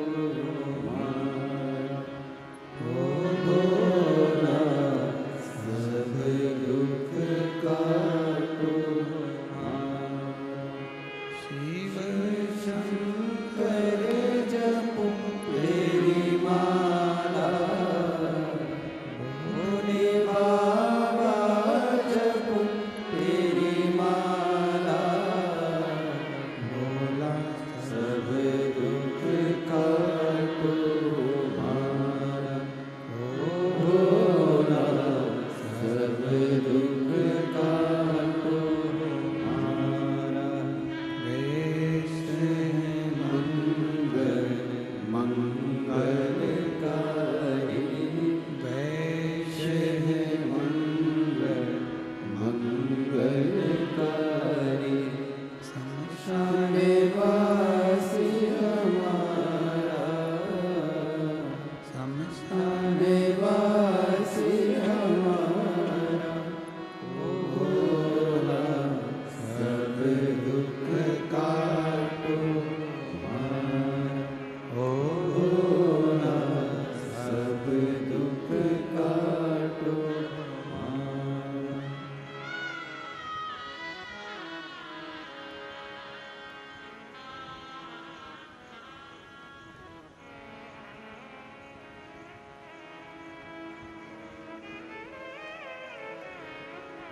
बाबा देवदेव महादेव भगवान शिव वरदानी त्रिकालदर्शी कैलाशी गणेशी शंकर भगवान शिव की पवित्र कथा कर रही है। शिव महापुराण की कथा वर्णन कर रही है। शिव तत्व कह रहा है।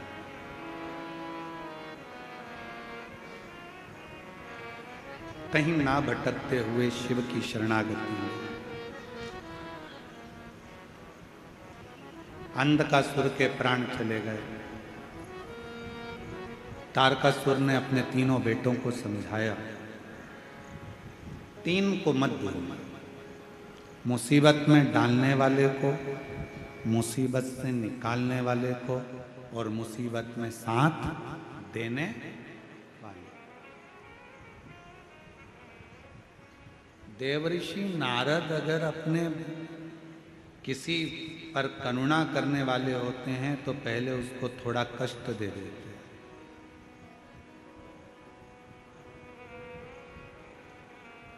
फिर उसको मुसीबत में से निकालने के लिए तब साधना बता देते हैं, फिर उसका हर पल हर क्षण साथ देते हैं। बहुत प्रश्न है संसार में, प्रश्नों की कमी नहीं है।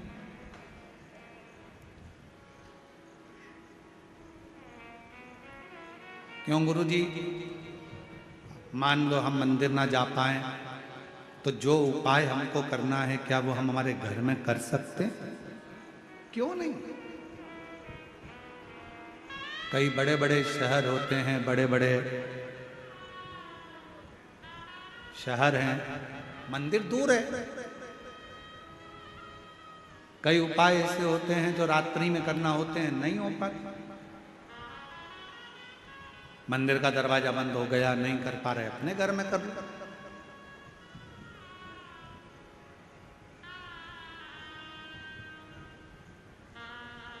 तुम जहां जैसे जब शिव को भज सकते हो, भज। शंकर भगवान का कार्य है आपके द्वार पर आकर आपका कल्याण करना, आपका उद्धार। ये शिव का, और कितनी सुंदर कथा है। तारकासुर के तीनों बेटे तारकाक्ष, विदुम्माली, कमलाक्ष की ने वर मांग लिया था भगवान ब्रह्मा जी से कि हमको 3 पुरियों का निर्माण कर दो, 3 महल बना दो, 3 नगर बसा दो हमारे, हम उस नगर में रहेंगे, उस मोहल्ले में रहेंगे, अपने क्षेत्र में अपनी पुरियों में रहेंगे, और ये वर दीजिए कि हम मरे तो तीनों एक साथ मरे।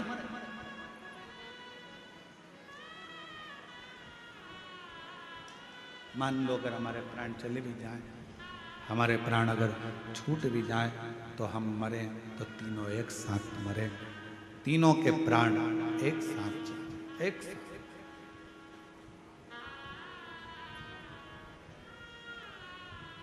तथा 3 पुरियां बना ली। पुरी का मतलब मालूम है ना? अरे जम के तो बोलो। नगर खाने वाली होती है पूड़ी, और नगर को बोलते हैं पुरी।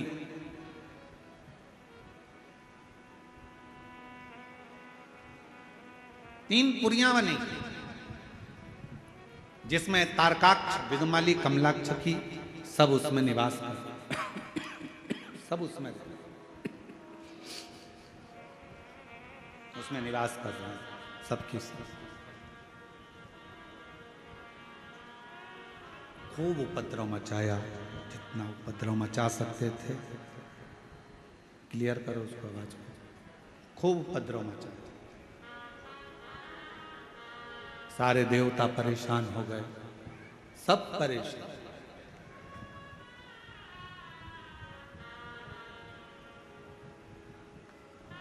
तब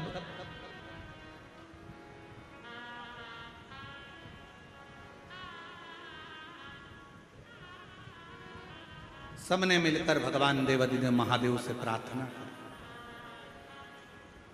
सबने मिलकर प्रार्थना करी, हे शंभु, हे त्रिकालदर्शी, हे करुणा सागर, हे दया सागर, दुनिया का कल्याण करने वाले हे शिव, कृपा कर। कि नमामि शमीशान निर्वाणरूपम् विभुं व्यापकं ब्रह्मवेदस्वरूपं नमामि निर्वाणरूपं विभुं व्यापकं ब्रह्मवेदस्वरूपम्।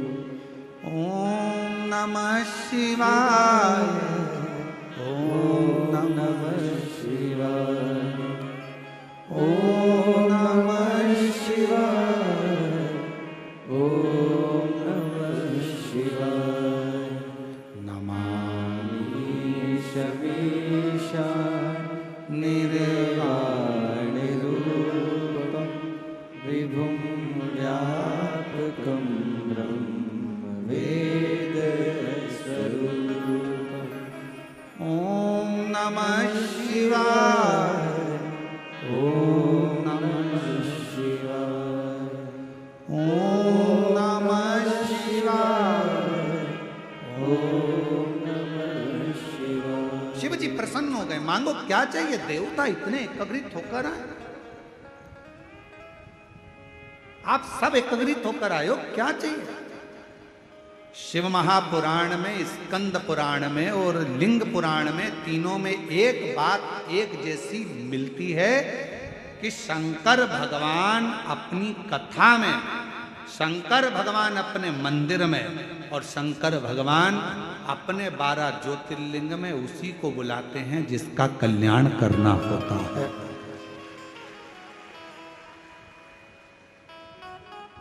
तीनों जगह जाने वाले व्यक्तियों से निवेदन है, आप वहां एंजॉय करने ना जाए, वहां टाइम पास करने ना जाए,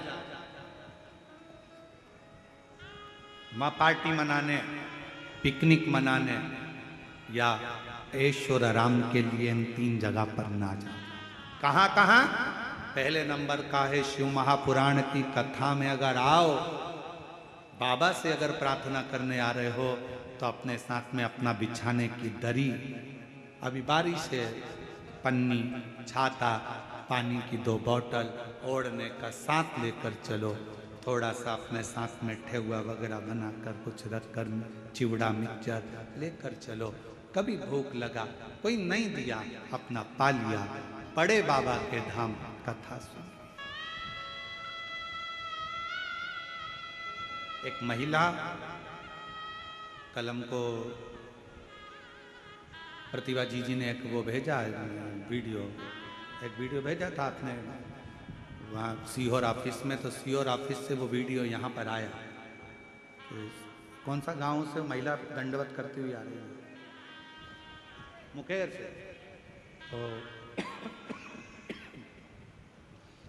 कल इन्होंने सीहोर भेजा एक वीडियो ऑफिस में, वहाँ से वो वीडियो यहाँ ललित महाराज जी के पास आए। ललित महाराज हमको दिखाए तो वो एक महिला दंडवत करती करती करती करती कोई गांव से कथा स्थल तक आ रही। कथा स्थल चलिए आ गए। समिति वालों ने दीदी से पूछा कि ये क्यों आ रही है, तो उन्होंने फिर लिख के भेजा कि इनकी जेठानी की लड़की का कोई स्वास्थ्य खराब हो गया था और बाबा ने लाज रख ली, तो दंडवत का बोला था, पास में कथा होगी तो दंडवत करती करती करती।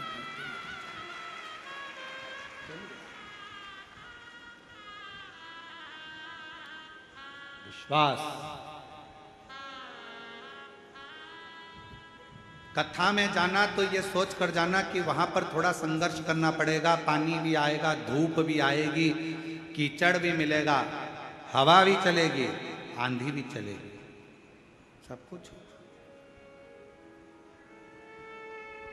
अपनी रक्षा अपने को करना, अपनी सुरक्षा अपने को करना।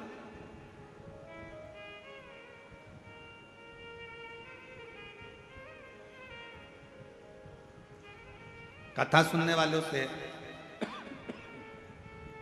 पंडाल में बैठने वालों से, पंडाल में आने वालों से निवेदन रहता है, आपका शरीर अच्छा रहे तो तीर्थ भी जाओ, मंदिर भी जाओ, कथा में भी जाओ। शरीर ठीक नहीं है, बहुत ज़्यादा रोग हो गया, घर के अपने सदस्य को भेज दो, तुम घर से टीवी पर कथा सुनो, टीवी पर सुनो। उसका भी प्रमाण है, एक पत्र देखिए।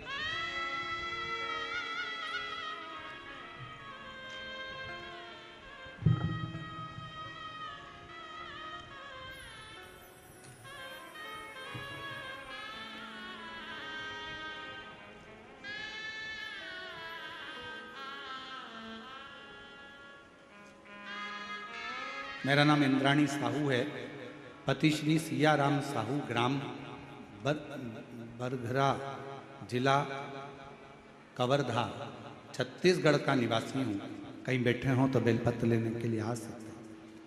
इंद्राणी साहू, पति श्री सियाराम साहू, ग्राम बरगरा, जिला कवर्धा, छत्तीसगढ़ का निवासी।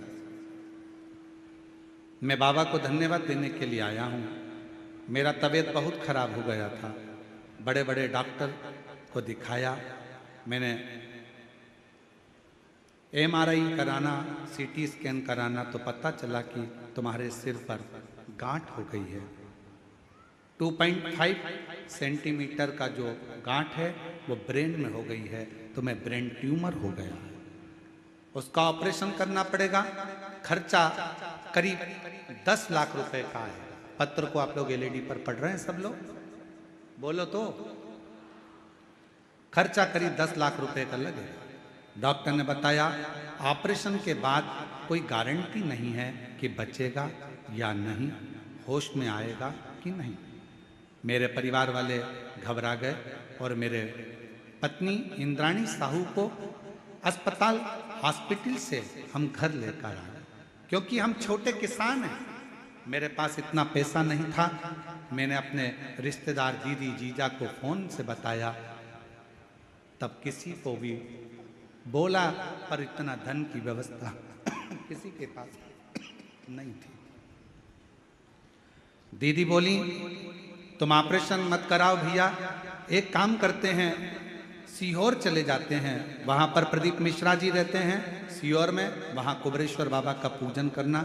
दीदी के गाड़ी किया और हम लोग सीहोर चले गए। कुबेरेश्वर बाबा का पूजन करा, रुद्राक्ष लिया, पूजन करके रुद्राक्ष लेकर कंकर शंकर पूजा पाठ किया और 2 दिन दर्शन करने के बाद से प्रार्थना किया, बाबा मेरी पत्नी का सिर पर गांठ है, उसे ठीक कर देना। हम लोग रुद्राक्ष लेकर घर आ गए। पत्नी रोज रुद्राक्ष को लोटे में जल में भर देती, भोले बाबा पर चढ़ाती, पीने लगी, बेलपत्र चढ़ा हुआ खाने लगी। 1 महीने के अंदर मेरी पत्नी के तबीयत में सुधार आने लगा और मैंने दूसरी बार जांच कराने पर पता चला कि गांठ गल चुकी है, पत्नी बिल्कुल ठीक हो चुकी है। अब उसको गांठ नहीं। एक पत्र और है,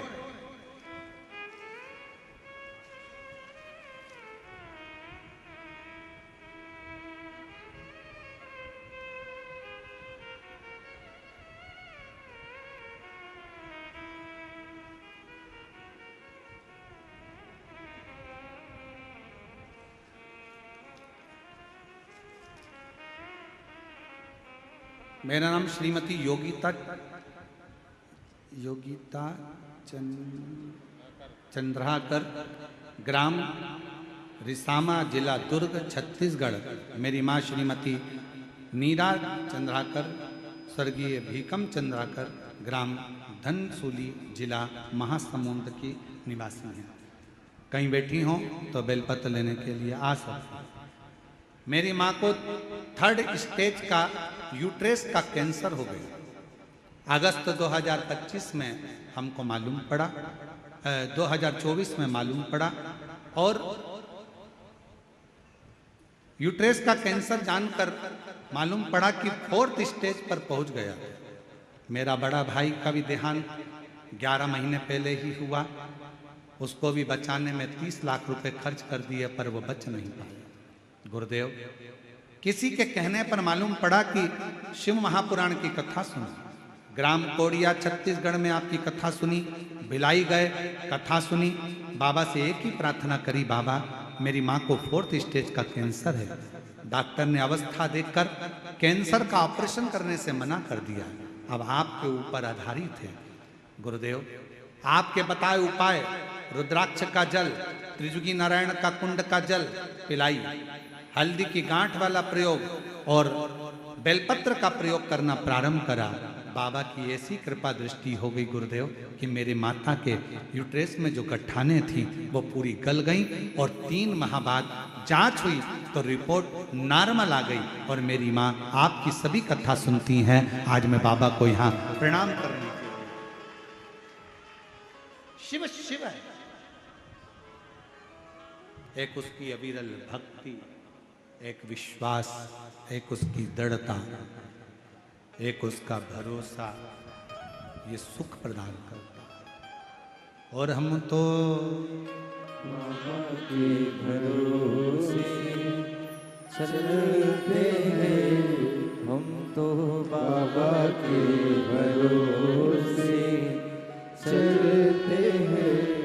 ये दुनिया वाले जलते हैं, ये दुनिया वाले जलते हैं। अब सब बोलो, हे दीनानाथ तुम शांत रहो, पहले सब बोलो जितने बैठे हैं। हम तो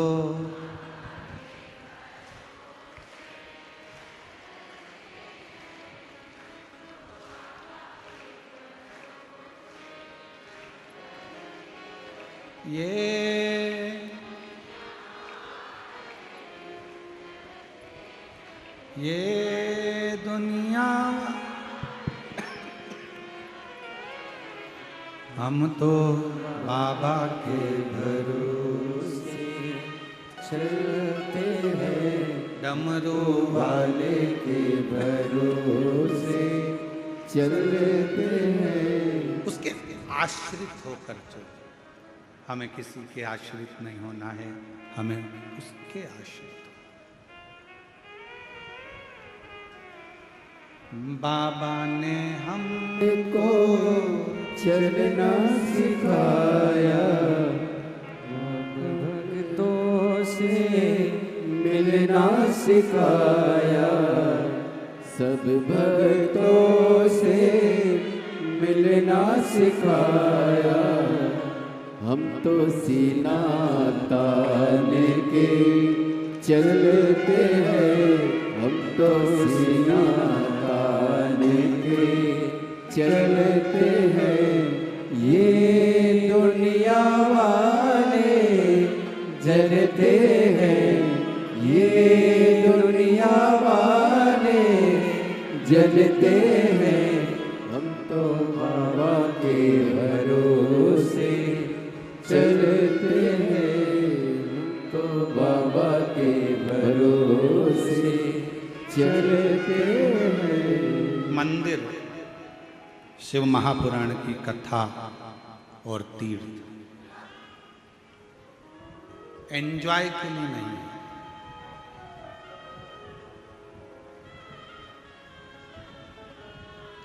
ऐश करने के लिए नहीं है। मंदिर, शिव महापुराण की कथा और मेरे बाबा के तीर्थ भक्ति करने के लिए, भजन।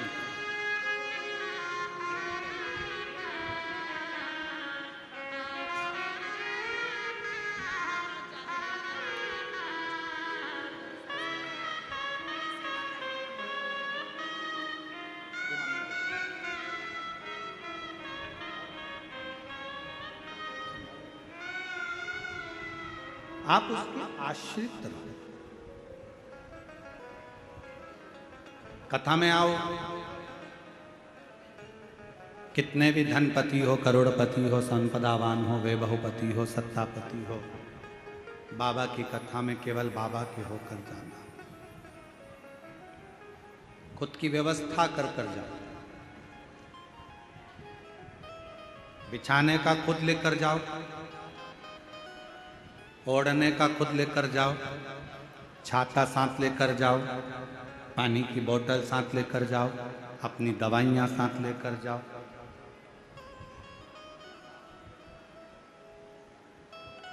अपनी सेफ्टी अपने हाथ। जैसे गाड़ी चलाते समय पुलिस प्रशासन कहती है कि हेलमेट लगाओ, सीट बेल्ट लगाओ, इसमें फायदा किसका है? पुलिस वालों का इसमें फायदा नहीं, फायदा तुम्हारा है। हेलमेट लगाओगे तो सुरक्षित रहोगे, सीट बेल्ट लगाओगे तो सुरक्षित रहोगे। शिव पुराण कहती है तीर्थ करने के लिए कुबेरेश्वर बाबा के धाम पर अगर आ रहे हो, रात्रि में रुक रहे हो, कुबेरेश्वर बाबा के धाम पर आ रहे हो, रात्रि में रुक रहे हो, तो ये विचार मत करना कि वहाँ रहकर हम कोई गलत कार्य करें, कचरा फैलाएं, हम लोग कुछ गलत पदार्थों को खाएं पिएं। नहीं, बाबा के धाम में रहकर केवल बाबा की अविरल भक्ति को धारण करें। 12 ज्योतिर्लिंग का मध्य बिंदु है कुबेरेश्वर धाम, जहाँ पर दुनिया में एक ही स्थान है जहाँ कंकर शंकर के रूप में पूजा जाता है, वो कुबेरेश्वर बाबा है। जहाँ कंकर शंकर के रूप में पूजाता है, वो दुनिया का एक ही स्थान है।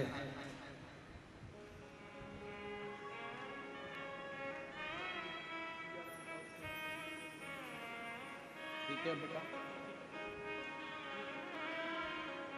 पत्नी को ब्रेन ट्यूमर हो गया था, बड़ी गांठ थी, बाबा की कृपा से ठीक हुई। एक बार जोरदार ताली बजाकर साथ।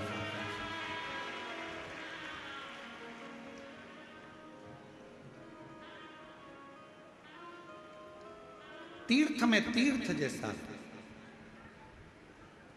मंदिर में मंदिर जैसा रहो, कथा में कथा जैसा।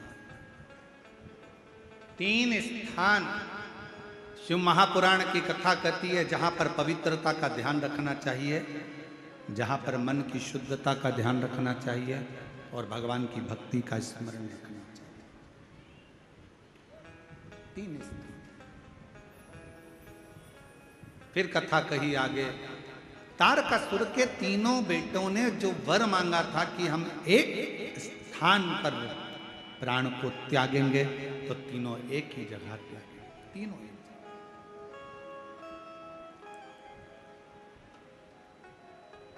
और मेरे ओघड़दानी, मेरे शंभु, मेरे त्रिकालदर्शी, मेरे कैलाशी अविनाशी भगवान शिव के लिए देवताओं ने फिर उच्चारा, नमामि शमीशा निर्वाण रूपम विभुं व्यापकं वेद स्वरूपम। ओम नमः शिवाय, ओम नमः शिवाय, ओम नमः शिवाय, ओम नमः शिवाय। नमामि शमीशान निर्वाण रूपम विभुं व्यापकं ब्रह्म वेद स्वरूपम। भगवान शिव ने कह दिया तीनों को अलग अलग पुरी में रहने दो। शंकर भगवान ने नंदी को बुलाया और नंदी को बुलाकर कहा, जरा पता करो तारकाक्ष, विदुमाली, कमलाक्ष की करते क्या?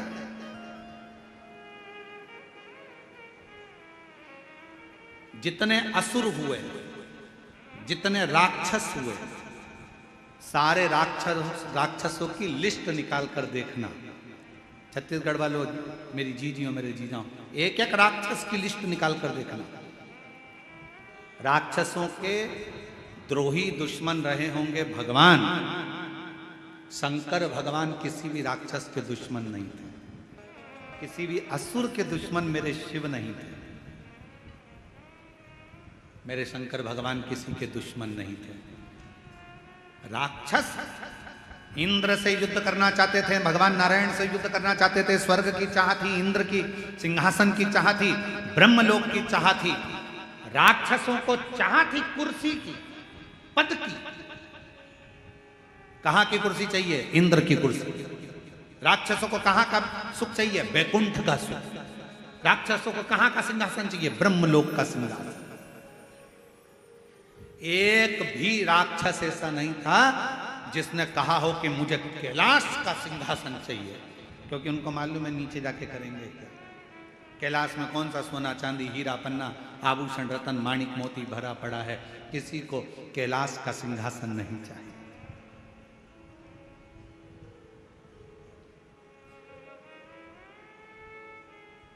आज लोगों को शिव महापुराण में थोड़ी सी तकलीफ क्यों होती है? क्यों शंकर भगवान की कथा वाचने वाले के पीछे लोग पड़े रहते हैं? तुम्हें मालूम तो है कारण क्या है?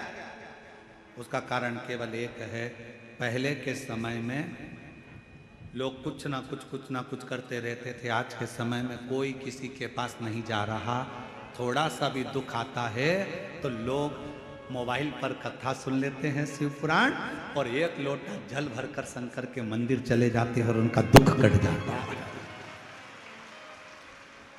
उनकी तकलीफ मिट रही है, उनका कष्ट मिट रहा है। थोड़ा सा घर में से एक चावल का दाना उठाया, शंकर के मंदिर पहुंच गए। बेलपत्री मंदिर की उठाई, धोकर फिर चढ़ा दी, भगवान ने सुन लिया। एक लोटा जल चढ़ा दिया, भगवान ने सुन लिया। वो भाई ने लिखा अपने पत्र में, मेरे पास में किसान आदमी, 10 लाख रुपए नहीं है मेरे पास ऑपरेशन कराने के।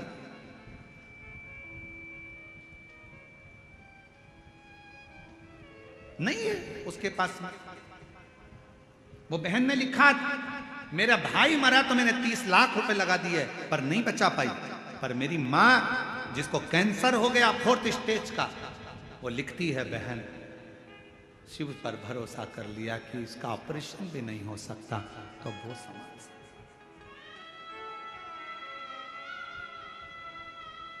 आज के लोगों को इसी बात का बुरा लगता है कि पहले कमाई के बहुत सारे स्रोत थे, बहुत तरह की दुकानें चलती थी, पर शिव महापुराण जब से चालू हुई है सारे बेकार के धंधे बंद कर दिए। केवल एक लोटा जल दुनिया का कल्याण करे जा रहा है। केवल एक लोटा जल दुनिया का कल्याण करते जा रहा है।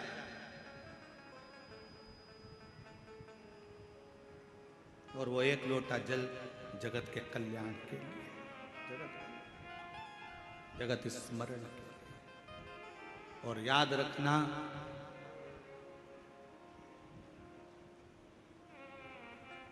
बहुत ऊंचाइयों पर चढ़ोगे और आगे बढ़ने का प्रयास करते रहोगे तो तुम्हें धक्के तो बहुत लगेंगे। शिव जी ने नंदी से पूछा, जरा पता कर कराओ कि तारकाक्ष, विदुमाली, कमलाक्ष की करते क्या हैं।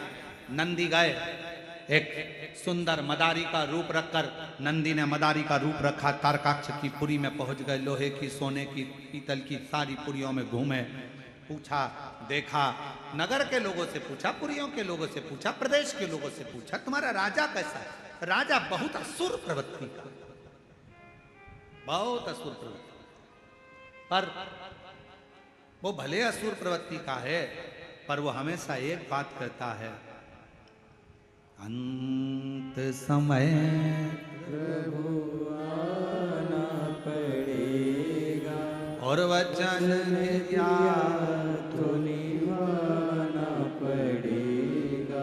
असुर प्रवृत्ति का है राजा, भले असुर प्रवृत्ति का है पर उसका ध्यान किसी में नहीं। इंद्र का सिंहासन चाहिए, वैकुंठ का सिंहासन चाहिए, ब्रह्मलोक का सिंहासन चाहिए, वरुण लोक का सिंहासन चाहिए, गरुण लोक का सिंहासन चाहिए, कुबेर का सिंहासन चाहिए, पर हमारे राजा को केवल एक जगह का सिंहासन नहीं चाहिए, वो है देव अधिदेव महादेव का सिंहासन। क्यों? क्योंकि हमारा राजा कहता है कि शंकर के सिंहासन की जरूरत नहीं, शंकर के चरण की जरूरत है। चरण मिल गया तो सब कुछ प्राप्त हो जाएगा, सब कुछ।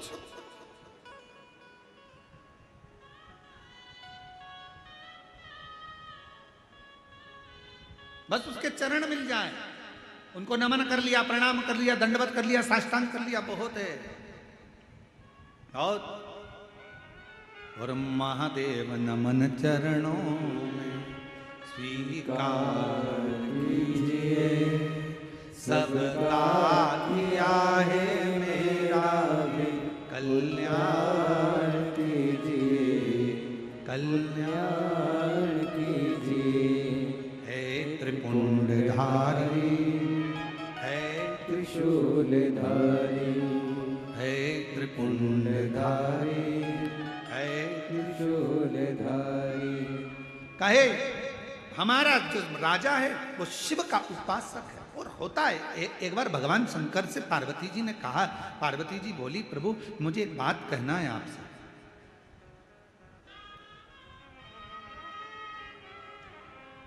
ये जितने संसार के लोग हैं क्या सब आपके भक्त हैं?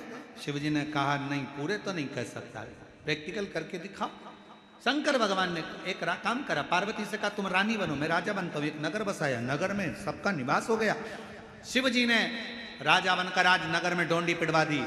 पूरे नगरवासियों को सूचना दी जाती है, राजा के महल में आना, 1 घंटा रुकना, जो राजा का सही से दर्शन कर लेगा उसको राजा 1 करोड़ सोने की मुद्रा दे देगा, अपना वैभव दे देगा। शिवजी ने सूचना करवाई, नगर में सूचना हो गई, सारे नगर में डोंडी पिट गई। आज राजा का जो दर्शन करेगा सुबह 7 बजे से लेकर शाम को 7 बजे तक राजा के दर्शन के लिए द्वार खुला है।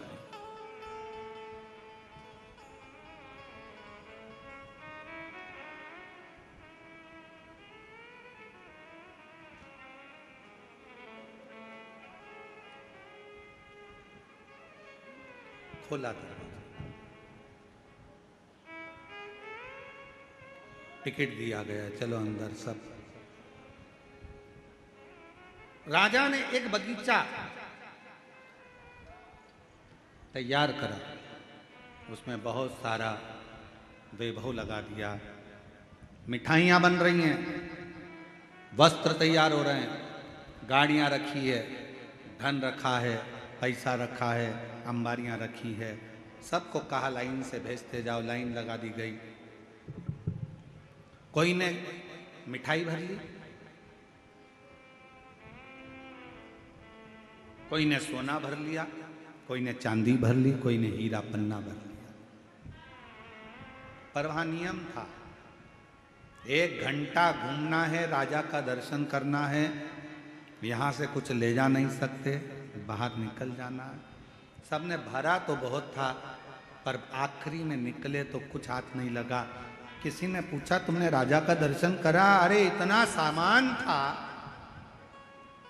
ढेरों ठाट था, खाने का रसगुल्ला, इमरती, भजिया, पकौड़ी, गुलाब जामुन सब था। तुम भी देखो, किसी के यहाँ शादी में जाओ, बहुत सेठ के घर की शादी, रसगुल्ला, इमरती, भजिया, पकौड़ा, जलेबी सब रखा। किसी ने पूछा क्यों, क्या क्या खाया था? वहां पर तो भैया छम्मक लड्डू भी था, वहां पे भैया पनीर की सब्जी भी थी, वहां पे भैया तंदूरी रोटी भी थी, वहां पर पालक पनीर भी था, वहां पर चावल भी था, वहां पर ये भी था, वहां पर गुलाब जामुन भी थी। क्यों भैया, आते आते तुमने वो लड़की देखी क्या कैसी थी उनके लड़के के लिए जो स्टेज पे बैठी? हम तो स्टेज पे तो गए ही। अच्छा बोलो तो सही है कि गलत है? आधे से ज्यादा शादियों में लोग दूल्हा दुल्हन को तो देखकर ही नहीं आते, खाया छोटी अल्लू और तुरंत।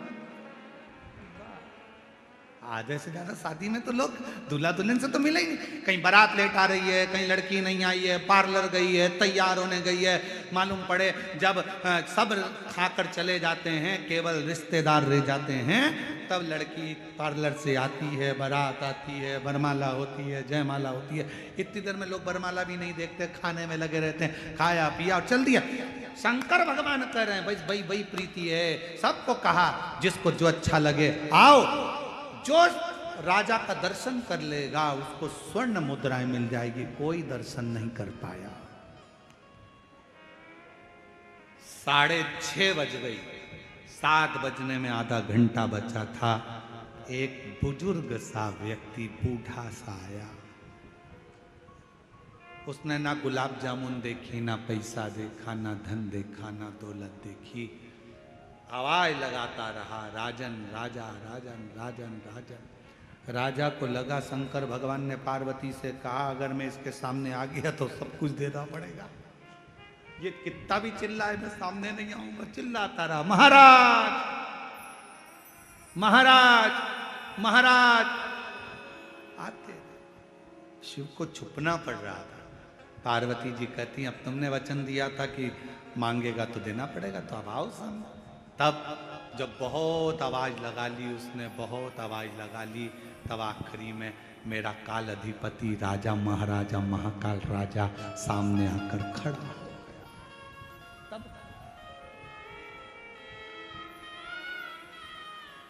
तब मेरा काल अधिपति महाकाल राजा सामने आ जा।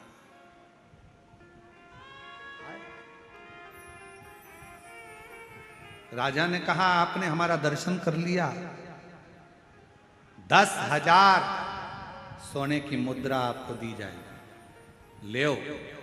वो हाथ जोड़कर बूढ़ा व्यक्ति कहता है मुझे 10,000 सोने की मुद्रा नहीं चाहिए। तो फिर क्या दे तुमको? कहा बस महाराजा, आप जो पाँव में जूतियां पहने हो ना, वो जूतियां मुझे दे दीजिए। शिवजी पार्वती को देखकर कहने लगे ये कहीं मुझे पहचान तो नहीं गया, ये मुझे जान तो नहीं गया। पार्वती जी बोली तुम्हें तो कोई पहचान ही नहीं सकता, ये क्या पहचाने, इतने लोग बैठे कौन तुमको जान रहा है? ना ना ना ना नहीं पहचाना। फिर पाँव की जूतियां का क्या करेगा? भगवान शंकर ने कहा राजा के वेश में पाँव की जूतियां नहीं दूंगा। बुजुर्ग हाथ जोड़कर कहता है भले मत दो, बस एक काम करो, जूतियां थोड़ी पीछे कर लो, मैं वहां की धूल अपने मस्तक पर चढ़ाना चाहता हूं। पार्वती जी ने पूछा बुजुर्ग से बाबा तुम इन्हें पहचानते हो? बाबा कहते हैं मैं जानता हूं, ये मेरा काल अधिपति महाकाल मेरा कुबेर भंडारी है, इसको पहचान। केवल जब तुम पहचान जाओगे तो धन की चाह नहीं रहेगी, सत्ता की चाह, वैभव की चाह।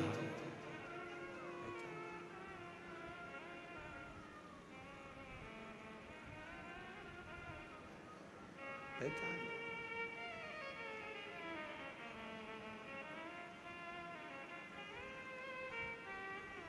बस उससे मिलने की चाह रहेगी, मिलने की। आप और हम एक ही जैसे हैं। आपने और हमने भी यही कहा संसार सागर में गाड़ी है, बंगला है, मिठाई है, सब कुछ है, अच्छे वस्त्र हैं, आभूषण है, सब कुछ मिलेगा। शंकर भगवान बहुत दूर रहेगा, उसको पहचानने के लिए तुम्हारे पास में नेत्र होना चाहिए, उसको पहचानने के लिए तुम्हारे पास। और महादेव नमन चरणों में, सब बोलो स्वीकार कीजिए, सबका किया है मेरा भी उद्धार कीजिए, उद्धार कीजिए।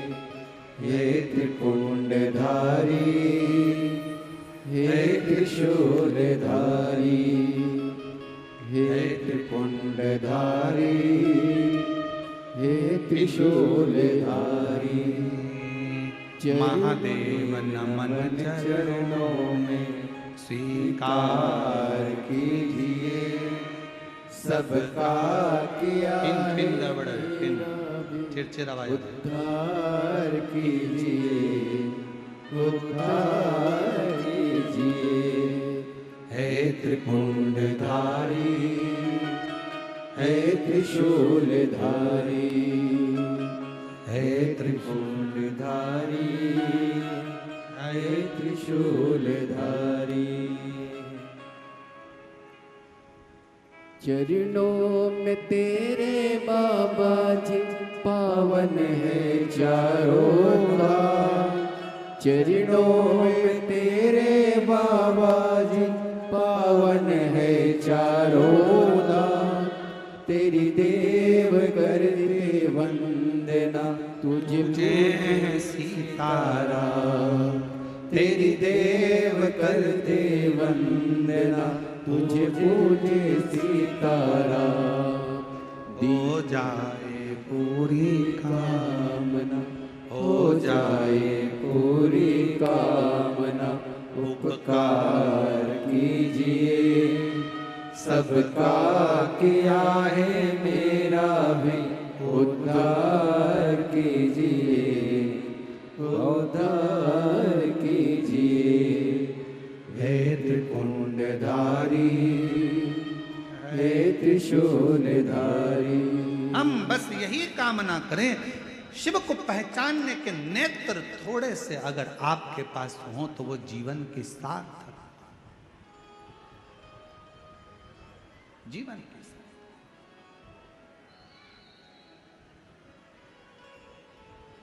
महाराज, हम बहुत सारी कथाएं करने के लिए अलग अलग प्रदेश में जाते हैं, बहुत प्रदेशों में जाते हैं, पर एक पुलिस का जो चेहरा, एक पुलिस का जो चेहरा छत्तीसगढ़ में जो देखने को मिलता है सेवा का, वो पूरी दुनिया में कहीं देखने को नहीं। छत्तीसगढ़ की पुलिस, हमने देखा है, अगर बहुत दूर पार्किंग भी है तो वो प्रयास करती है कि पहले अंदर की पार्किंग तक लोग पहुंच जाए, जब वो भरा जाती है तब बाहर की पार्किंग भरना प्रारंभ करती है। छत्तीसगढ़ पुलिस का एक चेहरा देखने को मिलता है कि नशा मुक्ति के लिए छत्तीसगढ़ की पुलिस हमेशा कार्य करती रहती है। छत्तीसगढ़ पुलिस का एक चेहरा देखने को मिलता है कि जहां कहीं भी कथा का क्रम होता है, पूरी प्रशासन, वहां का कलेक्टर महोदय हो, IG, DIG, commissioner, SP, SSP, SDM, वहां के टीआई, वहां के तहसीलदार, वहां के एक एक, चाहे वहां चिकित्सा अधिकारी हो, चाहे वहां पीडब्ल्यूडी अधिकारी हो, विद्युत विभाग अधिकारी हो, चाहे कोई भी अधिकारी हो, अपनी पूरी कर्मठता से कार्य निभाते हुए पूरे प्रशासन के लोग संभालते हैं। पूरा प्रशासन मुस्तैदी। एक बार जोरदार ताली बजाओ यहाँ की पुलिस प्रशासन और यहाँ के प्रशासन। साधु साधु। ये नजारा है पुलिस प्रशासन का, छत्तीसगढ़ पुलिस का, जिसका सेवा का एक चेहरा सामने नजर आता है, एक क्रम नजर आता है। और यही सुख है, यही आनंद है। आप जिस भाव से कथा का रसपान कर रहे हो, जिस आनंद में कथा को तत्व ग्रहण कर रहे हो, समझ लो ये कथा है शिवोहम शिवोहम शिवोहम। ये कथा शंकर कहीं दूर नहीं, हर एक में शिव समाया है। जित देखो तो शिव की माया है। हर हर महादेव। शिव का एक स्वरूप नजर, शिव कथा कर रही। तारकासुर के 3 बेटों के संहार के लिए पूछा, नंदी से पूछा, क्यों वहां कुछ चल रहा था? ना ना ना ना, वहां पर तो केवल सबका सिंहासन चाहिए, पर शंकर का सिंहासन नहीं चाहिए। और शिव सिंहासन की जरूरत नहीं, शिव के चरण की रज की जरूरत। और आपसे निवेदन है, ये कथा तो परसों के दिन विराम हो जाएगी। कल तो यहाँ शिवरात्रि का चौथे दिन की कथा हो जाएगी, 5वें दिन 23 तारीख को विराम हो जाएगी। 26 तारीख को जो कथा होगी बैजापुर महाराष्ट्र छत्रपति संभाजी नगर बैजापुर में, जो 1 बजे से 4 बजे तक होगी। बेलपत्र के महत्व को उसमें हम जानेंगे। 5 जुलाई से 9 जुलाई तक जो 5 दिन की शिवपुराण गुरु पूर्णिमा के अवसर पर सीहोर में होगी। आप सीहोर जब आए तो ये प्रयास कर कर आना कि हम बाबा के चरणों की रज को प्राप्त करने के लिए, बस वो मिल जाए, हमारे जीवन का सुख प्राप्त। कुछ मिले ना मिले, तेरा सहारा मिल जाए। शिव कथा कर रही, भगवान शंकर का चरित्र कर रहा। आगे वर्णन आया, भगवान तारकासुर के 3 बेटों का नंदी पता लगाने के लिए गए हैं। और यहाँ भगवान शंकर के पार्वती जी के सुंदर श्री गणेश जी महाराज का प्रागट्य हुआ है। जोरदार ताली बजाकर स्वागत करें श्री गणेश जी महाराज का। आनंद के साथ आप सब लाखों की संख्या में आए हो। एक निवेदन आप सभी से, आप लोग अपने अपने सामान की रक्षा खुद करें। चेन, अंगूठी, मोबाइल, पर्स का ध्यान खुद रखें। अपनी गाड़ियां जब चलाएं तो धीरे धीरे चलाएं, क्योंकि लाखों की भीड़ है, बहुत ज़्यादा संख्या में आप लोग आए हैं। इसलिए थोड़ा निवेदन है कि अपने अपने सामान की, अपने बच्चों की, बुजुर्गों का हाथ पकड़ कर रखें, ध्यान रखें, सामान का ध्यान रखें और एक दूसरे को सहयोग प्रदान करें। भाव से बड़े आनंद के साथ ये शिव महापुराण की कथा तृतीय दिवस को विराम की ओर जा रही है। कल चतुर्थ दिवस में प्रवेश करेंगे। हर हर महादेव, हर हर महादेव, हर हर महादेव, हर